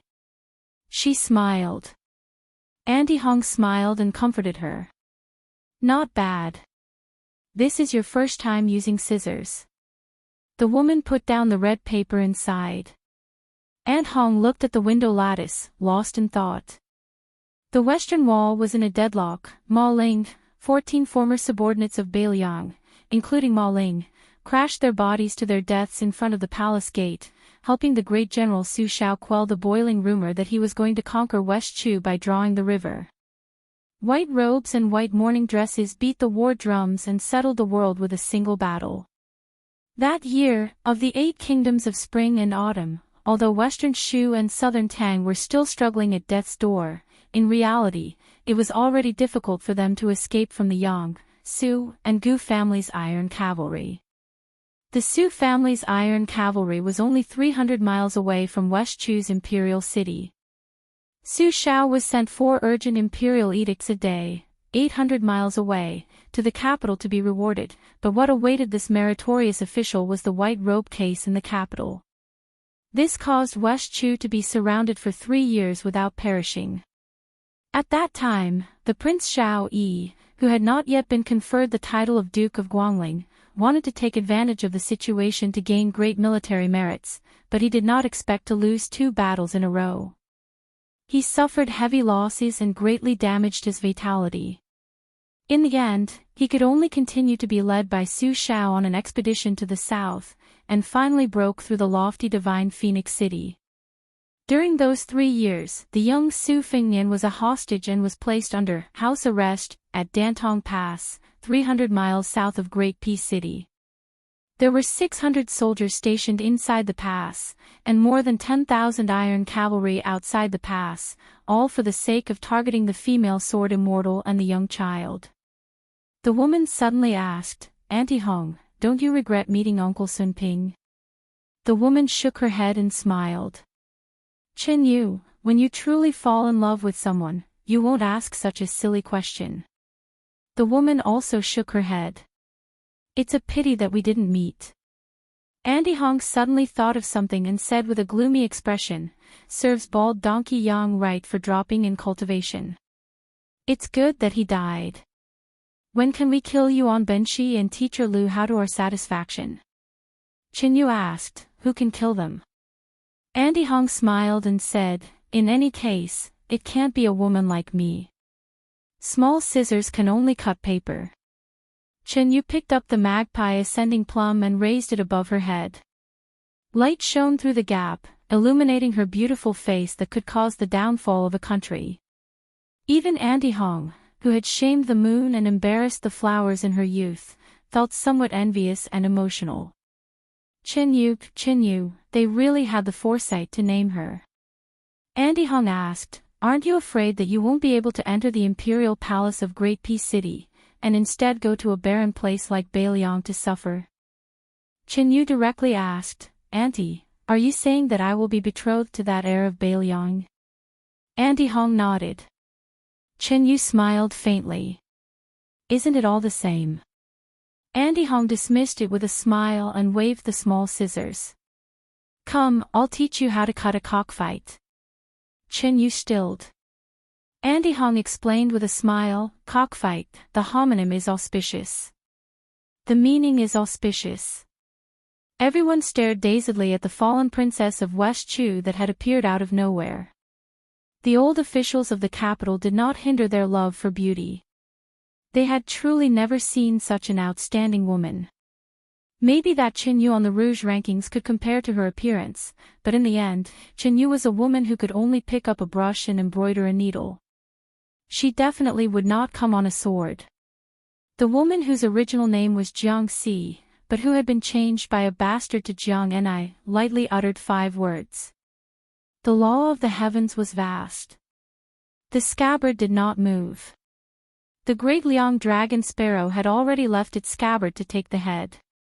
The 2 sword energies of Big Yellow and Big Purple wrapped around the slender ancient sword. It headed towards an eye-catching white python robe on the square. The moment before the flying sword left its scabbard, Yuan Tingshan, who had been allowed to enter the Dragon Gate and participate in the court meeting, smiled nastily. He looked at his future father-in-law, Gu Jiantang, and extended a hand. "Great General, lend me a blade." Gu Jiantang's expression was calm. He did not show any hesitation, nor did he make any unnecessary movements. The Nanhua saber at his waist came out of its scabbard like a dragon out of water. Yuan Tingshan, who had come from a humble background but suddenly enjoyed wealth, did not have any mentality of cherishing his fortune. He wanted to amaze everyone in Great Peace City. He had almost gone crazy these days. If he did not act now, when would he? You nobles enjoy wealth and have a clear conscience. I, your father, have to risk my life every time. Wealth comes from danger. Whoever stops me will die. The moment Yuan Tingshan, whose realm had skyrocketed, grasped the Nanhua saber, his hair was disheveled. It was as if he was possessed by a celestial being, as if he was possessed by a fiery demon. With the saber in his hand, he instantly knew that the great general had not only borrowed the Nanhua saber, but also contained a vast amount of vital energy. With such good intentions, how could Yuan Tingshan disappoint his father-in-law, the #1 saber user in the world? Yuan Tingshan gripped the saber with both hands. His eyes were red. With a furious roar, he chopped at the flying sword that had fallen to the ground. On the city gate tower, Chao Qingyi, who was fighting against Gu Jiantang and Zhao Danping, turned a blind eye. She calmly said, "West Chu returns the Beiliang salute." Chapter 751. This was a true thunderclap rising from the ground. Yuan Tingshan, whose notoriety had spread far and wide, swung his saber down. It was so ingenious that it struck the tip of the great Liang dragon sparrow sword. However, the flying sword still flew straight ahead without trembling at all. The Nanhua saber, one of the twin talismans, slid past the flying sword. The square at the foot of Yuan Ting Mountain cracked so much that rocks flew everywhere. The noise was ear-piercing. Fortunately, behind this mad dog were high-ranking military officers who were trained in martial arts. Facing the sudden disaster, other than Lu Xingxiang and Lu Baijie, who casually waved their sleeves to disperse the flying rocks, most of the others were in a very difficult situation. Su Fengnian took a step forward with his left foot and a step back with his right foot. He raised both hands. One hand cut the river, the other shook Kunlun. One sword broke the two forces, the tip of the sword went straight to Su Fengnian's chest. Su Fengnian said, "Sword, come." Black armor, childhood sweetheart, morning dew, spring water, peach blossoms. Moth eyebrows, vermilion bird, yellow tongue, yellow mayfly, golden thread, tai-e, ding ding dong dong 12 times. It resounded in the imperial city. The tip of the sword didn't change its direction, only 10 feet away from Su Fengnian's heart. Wind rolled and clouds surged between heaven and earth. Then, a streak of dazzling red fell to the ground, like a bolt of lightning from the heavenly court descending to the mortal world. It tried to stand between the flying sword and Su Fengnian. This pinnacle celestial phenomenon, otherworldly being, stepped on the tip of the flying sword. It had 6 arms. It showed compassion and looked at Su Fengnian with joy. Since the immortal Qi Xuanjun killed the demon on the lotus platform 60 years ago, this was probably the first time people saw the demon come to the world. The otherworldly item stood on tiptoe, the flying sword flipped in front of it and swept into the air. Jiang Ni was expressionless. He stretched out a finger and waved it gently. Chao Chongqing continued indifferently. West Chu's second returned to Liang. Although the flying sword failed to assassinate the crown prince of Beiliang, it still had a lot of energy left. It flew over the heads of the otherworldly item in the red robe and the man in the white robe and flew toward the emperor of Liang, who was standing on the stairs. The sword Qi was like the Milky Way and the stars in the sky. The Zhao clan's son clenched his fists and didn't retreat a single step. Chen Jibao reached out to hold the plum wine. He pressed down. The plum wine instantly disappeared. 100,000 soldiers were lying in ambush in Qi Di. 10 steps away from the son of the Zhao family, the plum wine broke out of the ground and collided with the tip of the flying sword. He hovered in midair for a moment. There was clearly no sound, but the civil and military officials who did not know martial arts immediately covered their ears and squatted on the ground. Some of the weaker civil officials even showed signs of bleeding from their 7 orifices. Lu Xingxiang, Sword Immortal Tang Shi, Lu Baijie, and the others leaped high into the air, separating the plum wine from the thousands of people and the chaotic, formless qi that was leaking out like a flood. The plum wine finally bounced back into Qin Jibao's hand. Standing on the scabbard, Jiang Ni coldly snorted. The flying sword flashed and disappeared back into the scabbard. Almost at the same time, Su Fengnian, whose blood was getting thicker and thicker at the corner of his mouth, grabbed the otherworldly item's arm and fiercely threw it to one side of the palace wall. The red robe with big sleeves, like a big red bat in the daytime, pounced on the tall and sturdy old man next to Zhao Danping, one of the 2 masters guarding the palace. In terms of realm, he was even higher than Xian Jihan Diaoxi. Master Lu Hao. After throwing the otherworldly item, Su Fengnian stepped forward nearly 10 zhang in one step, floating toward Yuan Tingshan. In Gangnam-do, he once wanted to kill Su Jihu. Su Fengnian raised his arm, his 5 fingers like hooks, and said in a low voice, "Sword, come again." Xian Lei, Tai Ah, Peach Blossom, Jin Liu, Huang Tong. 5 flying swords with the sharpest sword qi smashed down at the same time.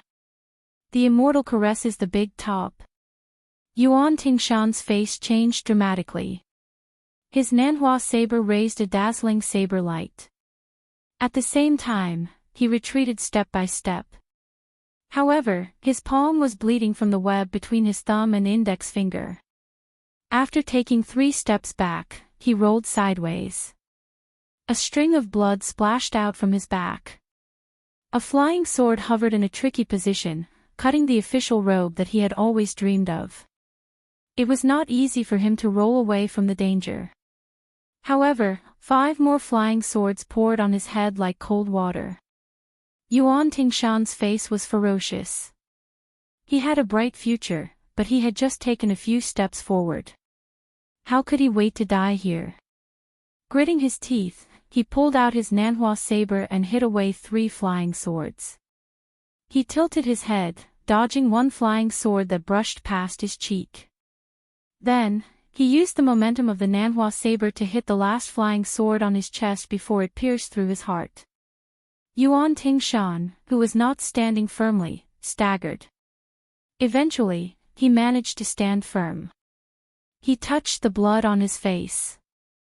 Instead of being angry, he laughed and said, "Come again if you have the guts." The civil and military officials in the square were speechless. What a crazy dog that was not afraid of death. Then, almost everyone was dumbfounded. They saw Su Fengnian slowly walking forward. However, Yuan Tingshan, who was inexplicably hostile to the Crown Prince of Beiliang, was like a grass carp that had unfortunately fallen on the shore. He was jumping around and struggling for his life. The distance was less than 5 feet. Yuan Tingshan's blood kept splashing everywhere. The world only knew that the peach blossom sword god Dong Tai had 12 flying swords in his small box. No one knew that there was another person in the world who could control so many flying swords. Finally, the distance was 3 feet. Yuan Tingshan, who had been waiting for this moment, dodged the 3 fatal flying swords.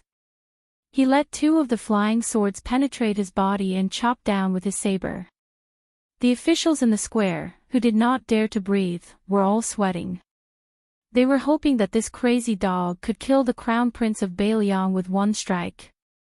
However, the next scene made most people feel incredulous. Only Lu Xingxiang and Lu Baijie shook their heads. They felt that it was a pity, but they were also amazed. Yuan Tingshan withdrew his saber against the flow of qi. Lu Xingxiang felt that it was a pity that at the moment of life and death, Yuan Tingshan did not hesitate. However, in the end, he still cherished his life and did not do that shady business of exchanging a life for a life. Lu Baijie was amazed at Su Fengnian's audacity. This person could have won relatively easily, but he did not. He still dared to bet that Yuan Tingshan was more afraid of death than him. This kind of fight had left a huge shadow in Yuan Tingshan's heart. It was likely that he would not be able to erase it for the rest of his life. Su Fengnian slapped Yuan Tingshan's chest with his palm. He took a few steps forward and grabbed one of Yuan Tingshan's feet in the air. He turned around and suddenly smashed it on the ground. A big hole. Yuan Tingshan was clearly at his last breath. Gu Jiantang, who had been watching the fight with narrowed eyes, finally took a step forward. If Yuan Tingshan wanted to die in the capital, he had to go through Gu Jiantang. A gentle breeze rose. The white-haired young man stood quietly in the square. His python robe swayed in the wind. Just like his life experience, which was in a precarious situation. The eldest son of the Su family, who no one was optimistic about, finally tore off his tattered clothes. He had a kind of indescribable peerless elegance. Su Fengnian looked at Yuan Tingshan in the hole and grinned. You are not worthy of my saber. Today, you are lucky to have a good father-in-law. Next time, I will personally peel off your skin. Chapter 752. Gu Jiantang glanced at Yuan Tingshan, who was lying motionless in the pit, his hand still tightly gripping the Nanhua saber.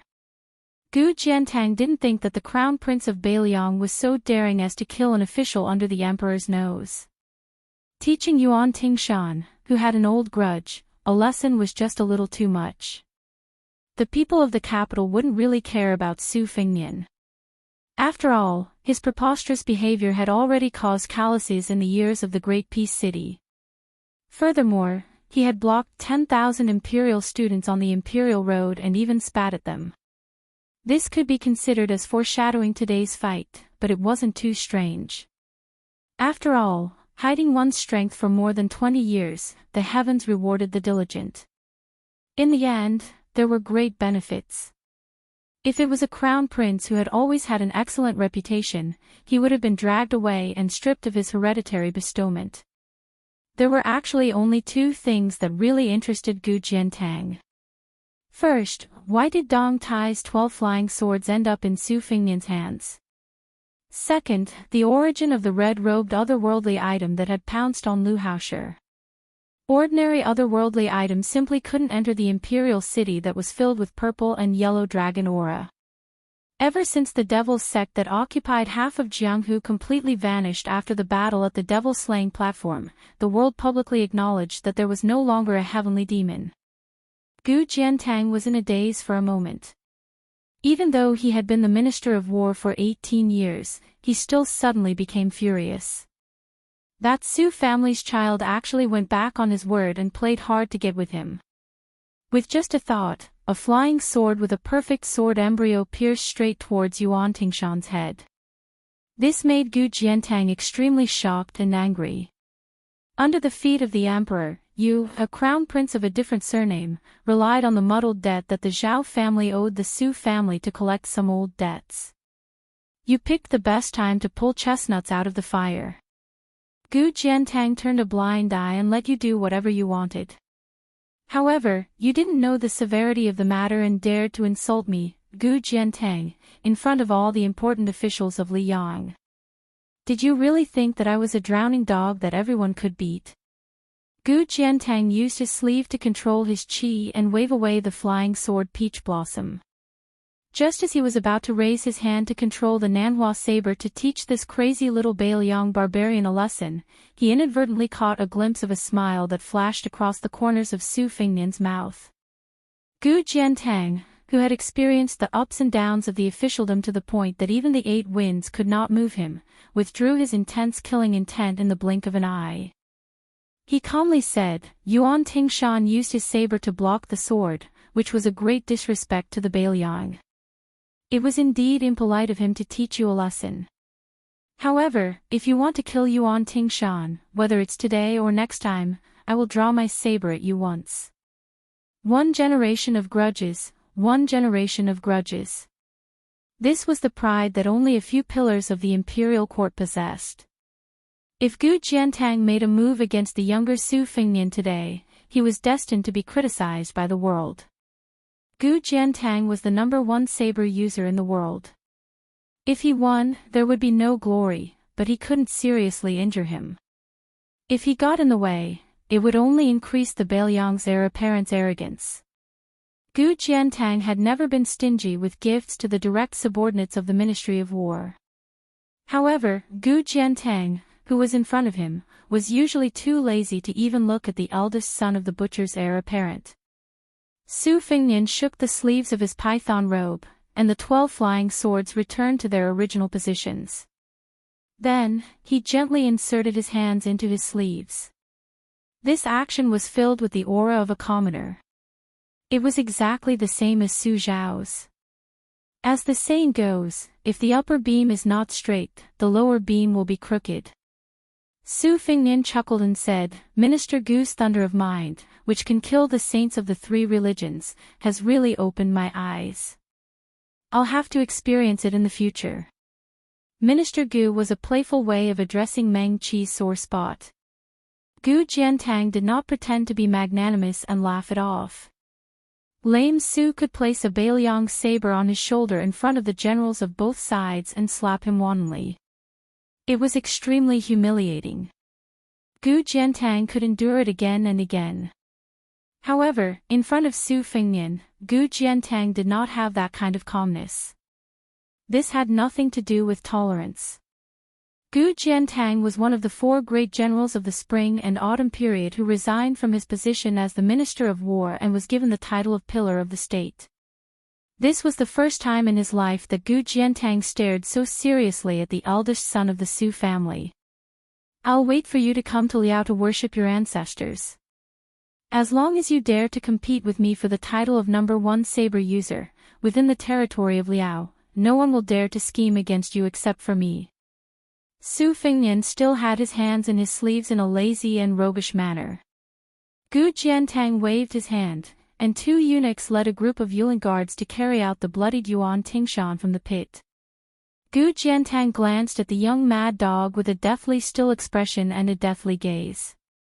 Scarlet blood flowed down the Nanhua saber and dripped onto the square. Gu Jiantang said indifferently, "From today onwards, the Nanhua saber will belong to you, Yuan Tingshan.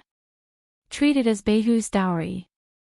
Yuan Tingshan slowly turned his head and looked at the great general who replaced the king of Beiliang as the only pillar of the state in the dynasty. His eyes exploded with a touch of spirit, and he grinned with difficulty. Chapter 753. Gu Jiantang ignored him and only raised his head to look at Chao Chongqing and the woman on the sword on top of the southern city wall. The central government of the imperial court had long predicted that West Chu would come to the capital to observe the ceremony. Su of Gojosian of the Wu family of the Sword Mound had also come out of seclusion because of this. The central government had 18 gates, led by the great Grand Master of the Way of the Sword, Su of Gojosian. Other than that, there were no less than 6 or 7 top-notch masters who had long resided in the deep pool that was the capital. Some time ago, Gu Jiantang had recommended himself to guard one of the gates of the imperial court to stop Chao Qingyi, but the emperor had not allowed it.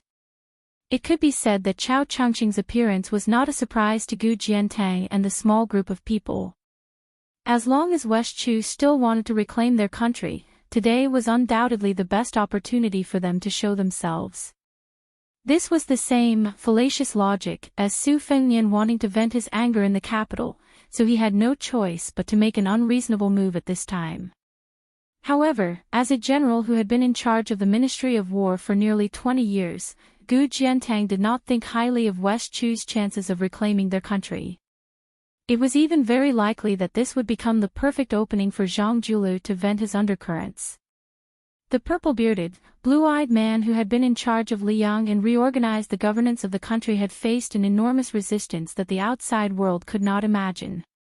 It seemed that he was relying on the emperor's trust and his momentum was like a rainbow, but as for how and when he would fiercely rebound, even Gu Jiantang did not dare to imagine. Was this ceremony not a kind of tacit understanding that could not be revealed to outsiders? Chao Chongqing was confident in the methods of the Chao Chongqing. If Great Peace City dared to shed all pretense of cordiality, West Chu, who had made a great wish when he became a saint to use his life to turn the world upside down, dared to risk his life and let the fallen princess leave on her sword. Then, he would use the life of a saint to exchange for the coronation of King in Jing. This would become a tragedy of hundreds of officials dying. If the emperor really wanted to prevent Chao Chongqing from entering Great Peace City, he could have had Gu Jiantang, Pei Nanhua, Chen Zhibao take the plum wine, the old ancestor of the sword tomb Su of Gojosian, and teacher Lu guard the 4 city gates with their elite factions. If they encountered Chao Chongqing, they only needed to delay him for a few minutes. The other 3 could immediately bring people to surround and kill him. However, to Gu Jiantang's surprise, the emperor and Zhang Julu, as well as the broken-tongued strategist who had never left Great Peace City in his entire life, did not have such a conservative plan. They still allowed Chao Chongqing to swagger to the top of the city walls and announce to the world that West Chu had reclaimed its country. Gu Jiantang smiled. When Liang and West Chu faced off against each other, no one could have guessed that the result would be a draw. However, after 20 years of peace and tranquility, West Chu was trying to use half of its country's power to resist the alliance of the other spring and autumn countries. A snake swallowing an elephant. Gu Jiantang shook his head. In the end, Chao Chongqing still had the spirit of a scholar. The Emperor of Liang took a step forward and said in a clear voice, "I hope that in my lifetime, I can peacefully play chess with Sir Chao in this great peace palace city and make friends." Chao Chongqing smiled and did not reply. Jiang and I flew away from the top of the city walls on his sword, causing the civil officials and generals in the square to tremble with fear. She twitched the corner of her mouth. The great Liang dragon sparrow soared into the clouds and disappeared. 2 dimples appeared on her cheeks. Was she laughing at him until his hair turned white? Chao Chongqing immediately turned and flew away. The emperor let Song Tonglu, the head of the imperial palace, go up the steps and said softly. Then this powerful official walked near the steps and faced the square. He said in a deep voice, "The Bailiang heir Su Fengnian is allowed to withdraw from court. He does not need to report to the court when he leaves the city." After Su Fengnian heard the imperial edict, he still put his hands in his sleeves and turned to leave. The Zhao family's son, who had been paying attention to the Bailiang heir's next move, narrowed his eyes. However, he quickly relaxed and his expression returned to normal. Almost at the same time that Su Fengnian turned around, he walked towards the main hall and crossed the threshold. The Zhao and Su families parted ways. Most of the officials swallowed their saliva when Su Fengnian turned around. Especially the Imperial College's Right Chancellor Jean Lanting, who was supposed to be high-spirited. His face was dispirited as if he had lost his parents. After Su Fengnian walked out of the city gates, he stopped. The yin item Danning was connected to his mind.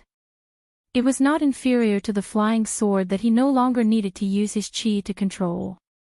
After it threw the old hidden dragon into the city walls, in less than half an hour, it had silently gone back and forth between life and death countless times.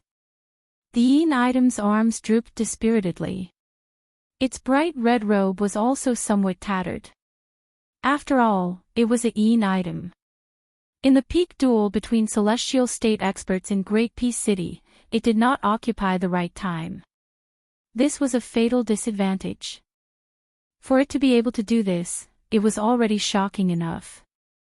It was rumored that Lu Haosher, who had been in celestial state for longer than a normal person's lifetime, stood quietly at the foot of the wall. There was not the slightest trace of anger on his face. His eyes were as gloomy as a poisonous snake's, tightly biting onto the Bailiang heir. Su Fengnian first smiled at the yin item. Then he walked towards Lu Haosher. When he was dozens of feet away, he stopped and said, "Don't die of old age too quickly." The old man's laughter was hoarse, like an old donkey grinding mud with a millstone.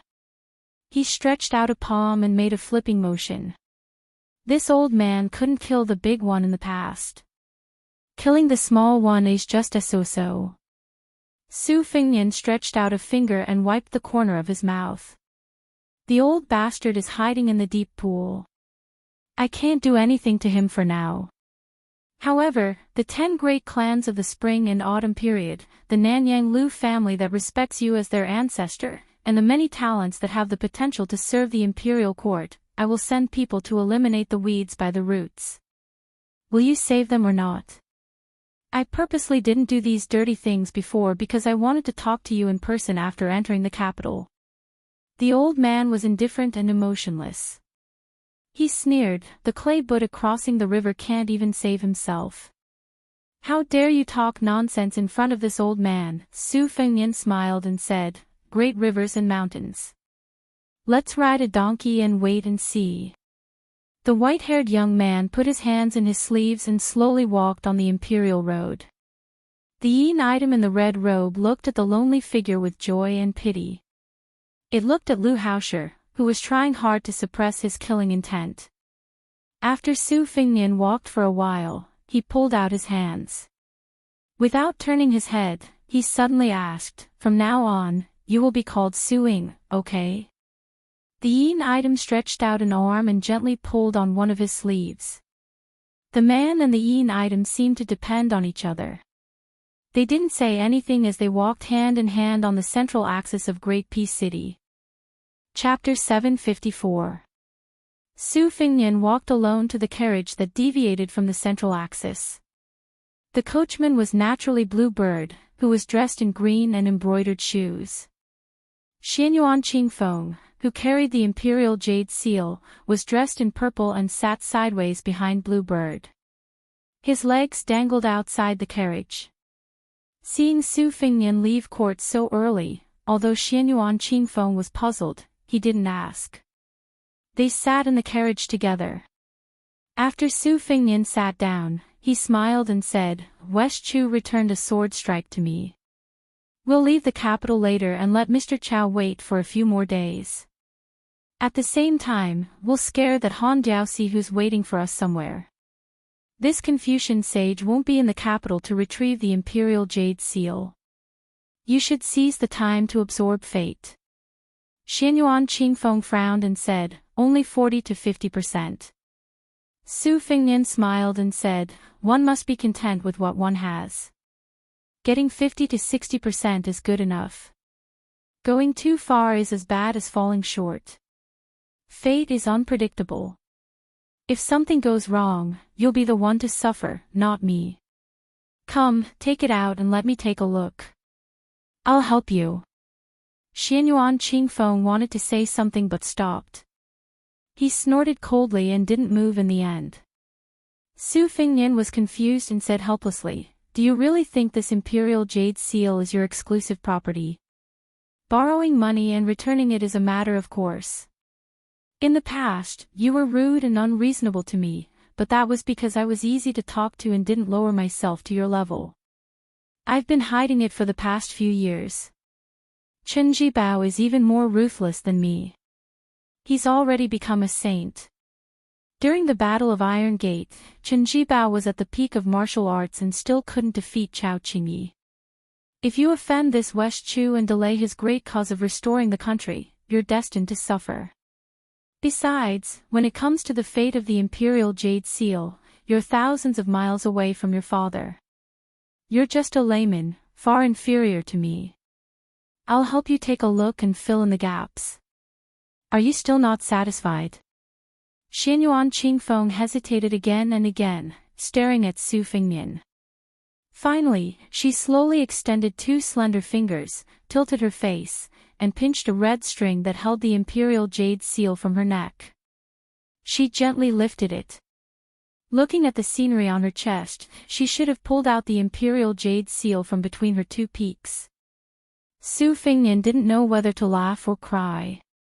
He thought to himself, no wonder you're so shy. In the end, you're a woman who can't be thick-skinned when it comes to matters like this. Su Fengnian immediately pretended to be serious and old-fashioned so that she wouldn't fly into a rage out of humiliation. He calmly took the red string that still had traces of warmth and lowered his head to stare at the Imperial Jade Seal of West Chu. Xianyuan Qingfeng turned her head away and covered her chest. It was impossible to see whether she was angry or shy. Under the string, the Imperial Jade Seal appeared to be sparkling and translucent. Yellow and purple qi rapidly circulated within it, like a river during the summer flood season or a chick leaving its nest. Its heart was still directed towards Xianyuan Qingfeng. The fate leaked out from the Imperial Jade Seal, drifting together and seeping into Xianyuan Qingfeng's 7 apertures and 3 dantian. Su Fengnian didn't know whether to laugh or cry.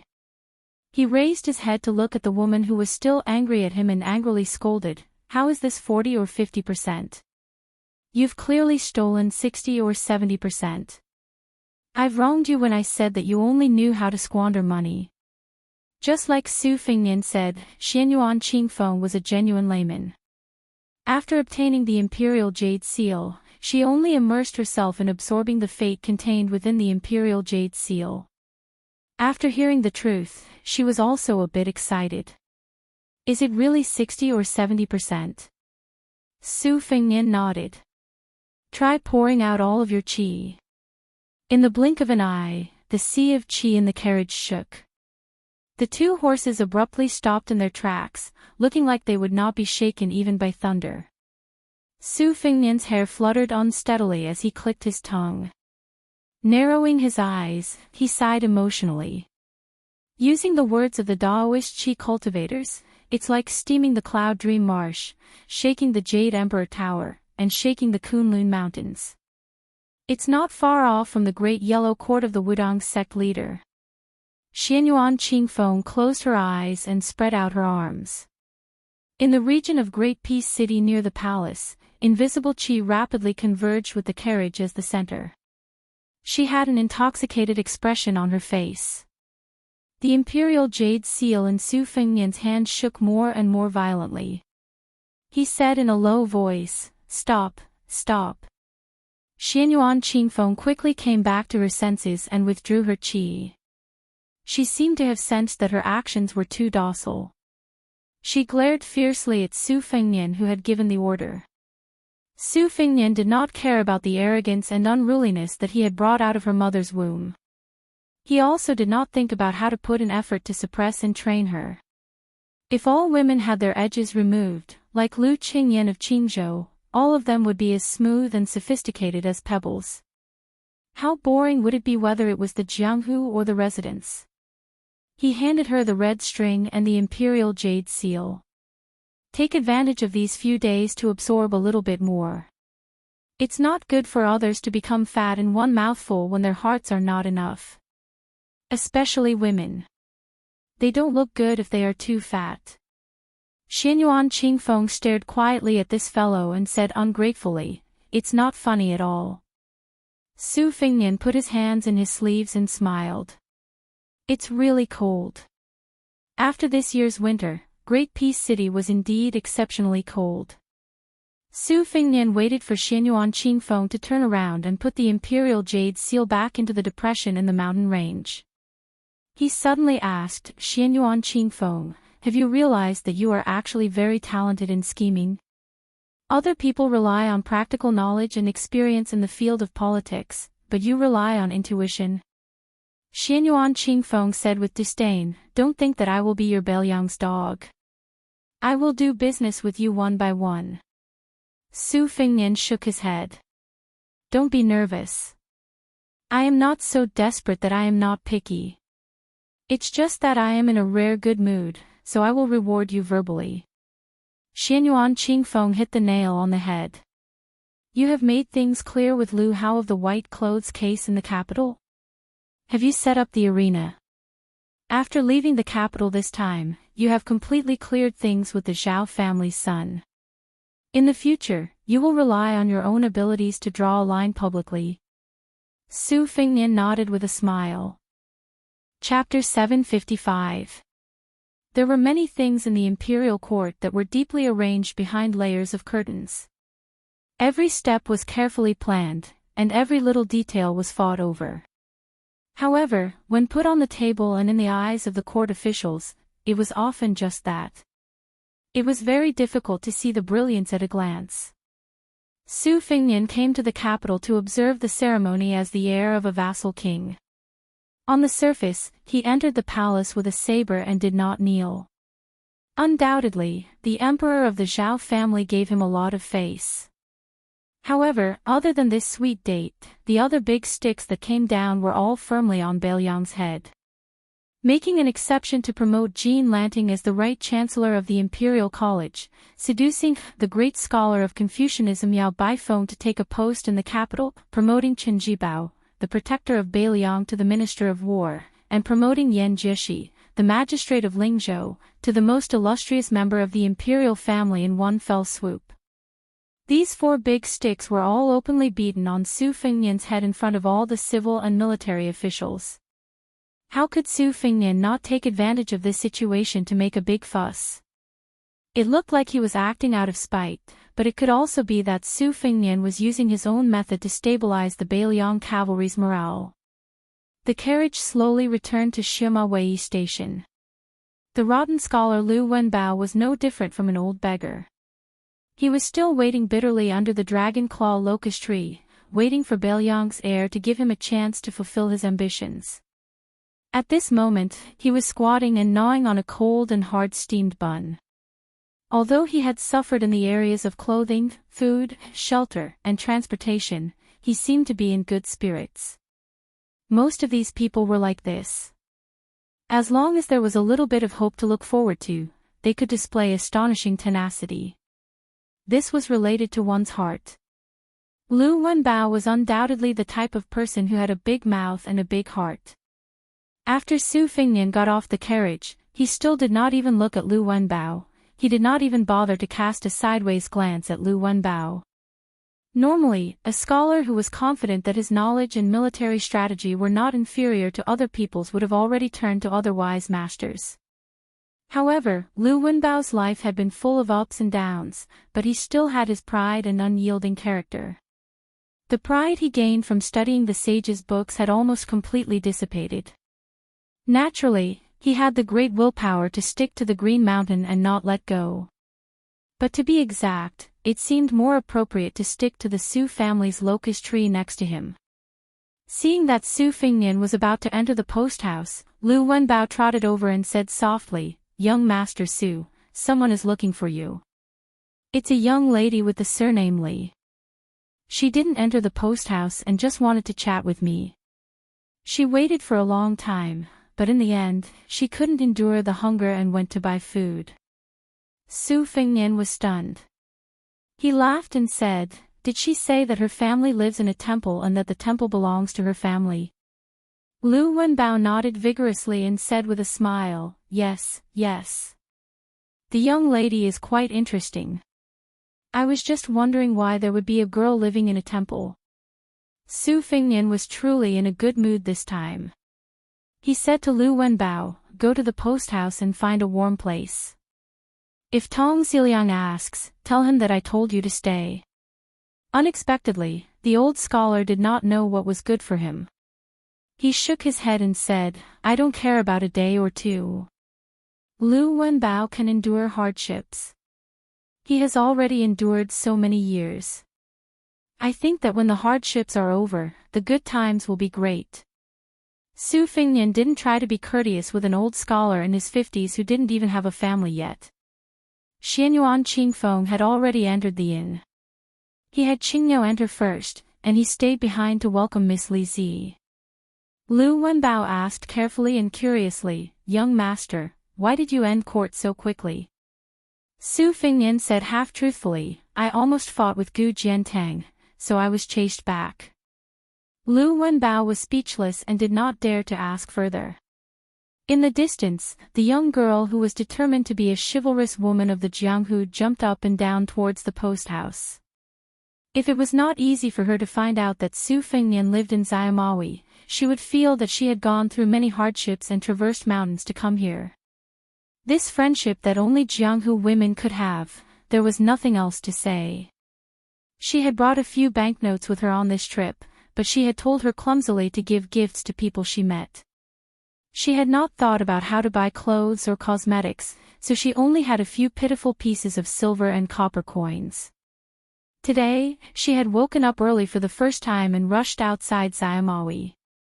She had forgotten to fill her stomach early in the morning and shivered from the cold. In the end, she could not endure the stomachache and bought a tray of white steamed buns. Because of these 8 or 9 steamed buns, her impression of Great Peace City was terrible to the extreme. It was too expensive. If she had traveled to Jianghu in the capital with Su Fingnian, she would have most likely starved to death long ago. She bit hard on an expensive steamed bun that she had bought a few at the foot of the mountain and jumped up and down towards the post house. She saw a familiar figure in the distance, but that person was dressed in white, with white hair, white clothes, and white shoes. Why did he look like a snowman? She was not sure. Could it be Su Fingnian? It was said that only those who were traveling would be timid when they were close to home, but Xiamawi was not her hometown. But because of him, she stopped jumping and slowly moved towards the dragon claw pagoda tree. When she got closer, she saw the face that she had been thinking about day and night. The little girl was stunned, still biting on the steamed bun. She looked dazedly at the familiar yet unfamiliar man. She did not care about her chivalrous demeanor and etiquette as she turned and ran, the steamed bun in her hand falling to the ground. Lu Wenbao had an expression of disbelief. Had this little girl been scared silly by His Royal Highness beside him? Su Fingnian could not help but laugh. He walked over and picked up the steamed buns that were not too dirty and held them in his arms. The little girl ran out for a while before running back. She was like a pear blossom in tears. "Su Fingnian, are you going to die?" "My father is very capable. I'll go back and tell him." "Wait for me, you must wait for me." Then she turned and planned to run again. Su Fingnian freed a hand and pressed on her little head, twisting her around. "I won't die. I just felt that I had to go out and attract attention, so I had to do something unconventional." That's why I dyed my hair white. The little girl's personality was innocent, but she was not stupid. She was furious. You lied to me. Su Fengnian stuffed a steamed bun into her mouth and took one for himself. He said vaguely, "Where's your family's north and south monks?" Miss Li Zi took out the steamed bun and sobbed.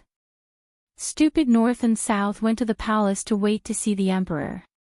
They had to quarrel with that Prime Minister Qing Ci and Mr. White Lotus again.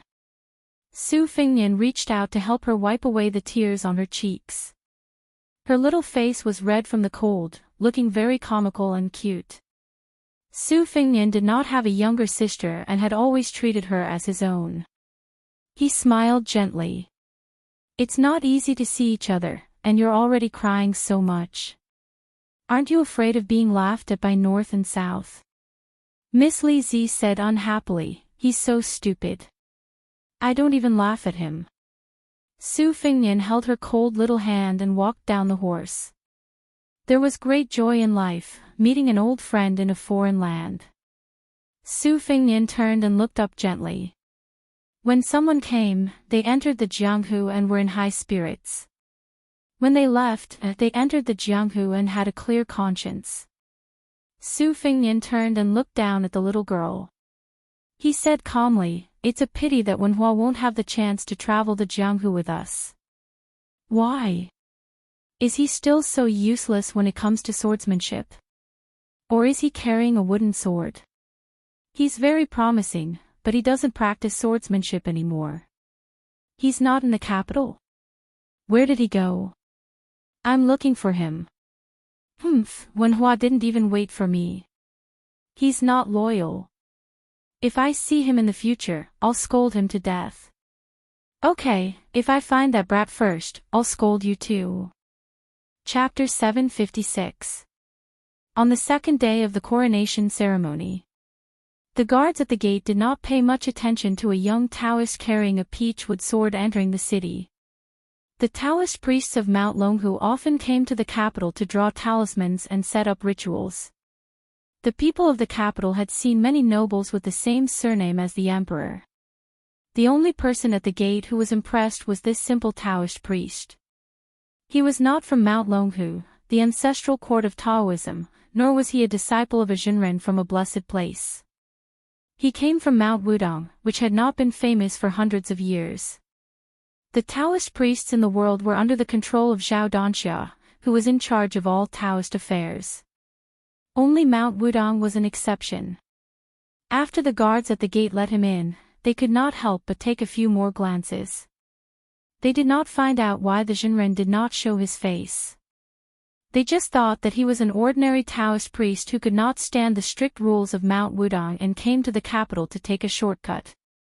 After the Taoist priest entered the city, he asked for the location of the Mawei post house and walked there. He accidentally took a long detour and walked for almost 2 hours before he saw the dragon claw locust tree outside the post house. He reported his identity to the guard at the gate. Li Yufu of Mount Wudong wanted to see the crown prince of Beiliang, Su Fengnian. The guard did not dare to delay and reported to the backyard in confusion. Li Yufu, who walked from Mount Wudong to the capital, did not have the demeanor of a Taoist priest. He sat on the steps outside the post house and rested for a while.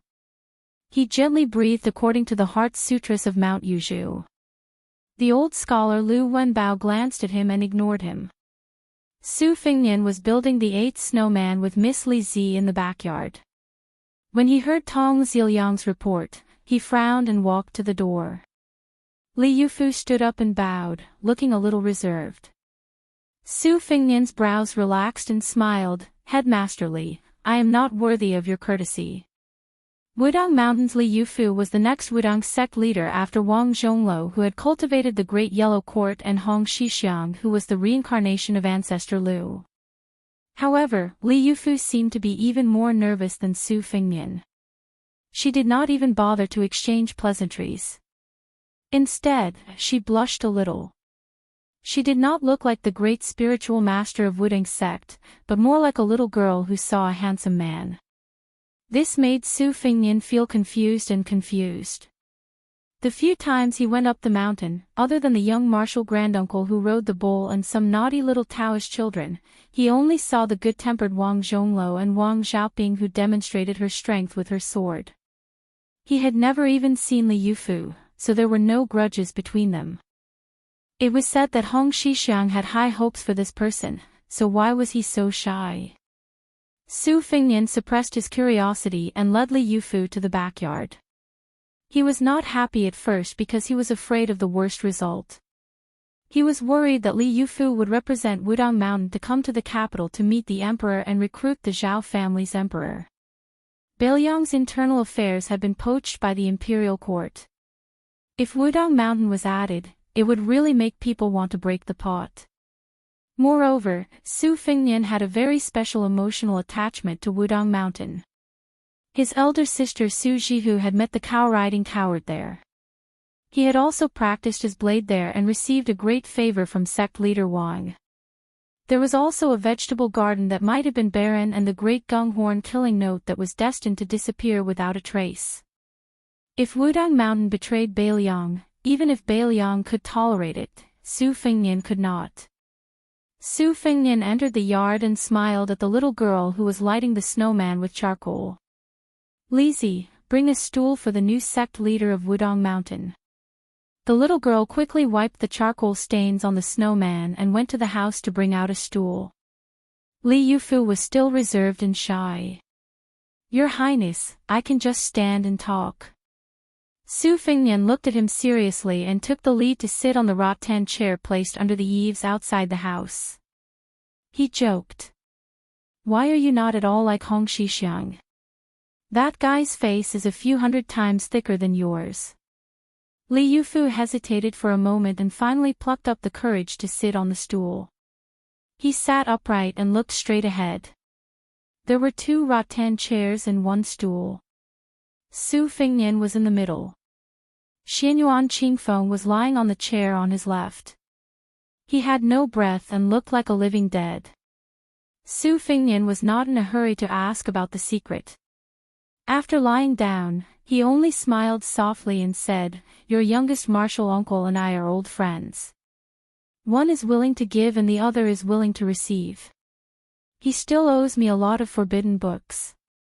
He always lies to me that your eldest martial uncle Qin Yao has confiscated all of them, like a clay ox in the sea. I don't want to lower myself to his level. I don't know why I get angry every time I see him. I can't control my hands and feet.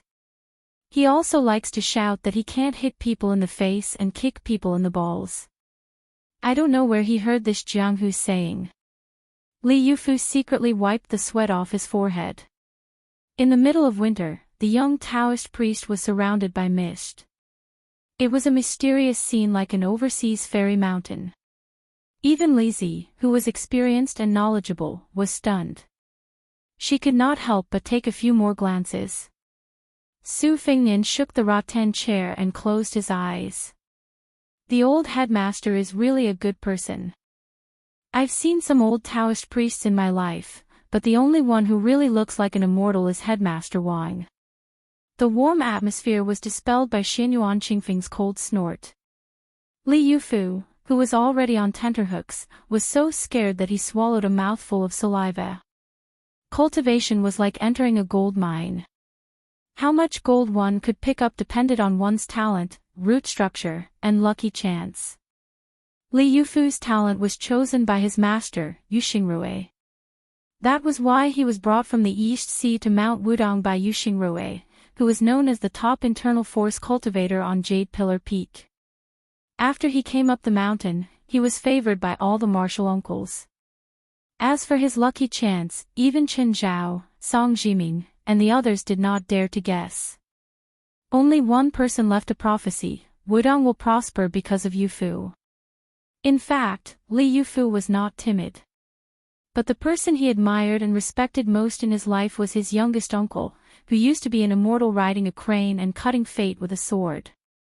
He admired him from the bottom of his heart. After he came up the mountain, everyone talked about how his youngest uncle and the heir of Beiliang were opposite in fate. Several of his martial uncles also said that his youngest uncle was indeed beaten in the capital and was infinitely afraid of the heir of Beliang. His youngest uncle's cultivation was as high as the ninth heaven. How could Li Yufu, who had been chasing after his youngest uncle for all his life, not be afraid of him? Su Fingnian turned his head and glared at Xianyuan Qingfeng, who was annoyed because he was disturbed from absorbing fate. Li Yufu did not dare to turn his head to look at the woman in purple. He only dared to lament in his heart that the women at the foot of the mountain were all tigers. His youngest uncle was right. Su Fingnian asked with a smile, I heard that Bimang's sword Qi went to Mount Wudong and asked for Ancestor Lu's flying sword technique. He asked your Mount Wudong to answer the sword on behalf of Ancestor Lu. He fought his way to the top of Big Lotus Peak, but was forced back to the foot of the mountain by you. Li Yufu said in a low voice, I lost my head in anger and acted on impulse. In fact, my swordsmanship is not as good as that sword Qi's. Su Fingnian smiled and said, I guess your swordsmanship is not as good as Huang Qing's. But the level of sword principle is related to swordsmanship, but not absolutely. Huang Qing asked for swordsmanship and sword principle, so it's not surprising that you lost. It's like a woman with a good-looking face. She can be more beautiful, but how beautiful she is depends on the most important thing, her temperament. Li Yufu thought about it carefully and said sincerely, Your Highness is right. I've learned a lot. Su Fingnian said jokingly, Do you really think I'm some kind of Daoist master? You're so smart. Even if I fart out of boredom, you'll be able to figure out something. Li Yufu, don't be so suspicious. The reason why I dared to beat Hong Shixiang back then was not because my cultivation was higher than his, but because he was narrow-minded. Li Yufu said seriously, Your Highness is well-mannered. Su Fingnian held his belly and laughed, Oh you, when you flatter someone, you're just like a bull rider. You're so sincere. No wonder you're from the same origin. Li Yufu's face turned slightly red. Su Fingnian asked, You walked to the capital on 2 legs. Li Yufu nodded and said, I went to the Earth Lung Mountain in the middle. Su Fingnian said playfully, My second sister once took a few bags of dragon sand from the Earth Lung Mountain.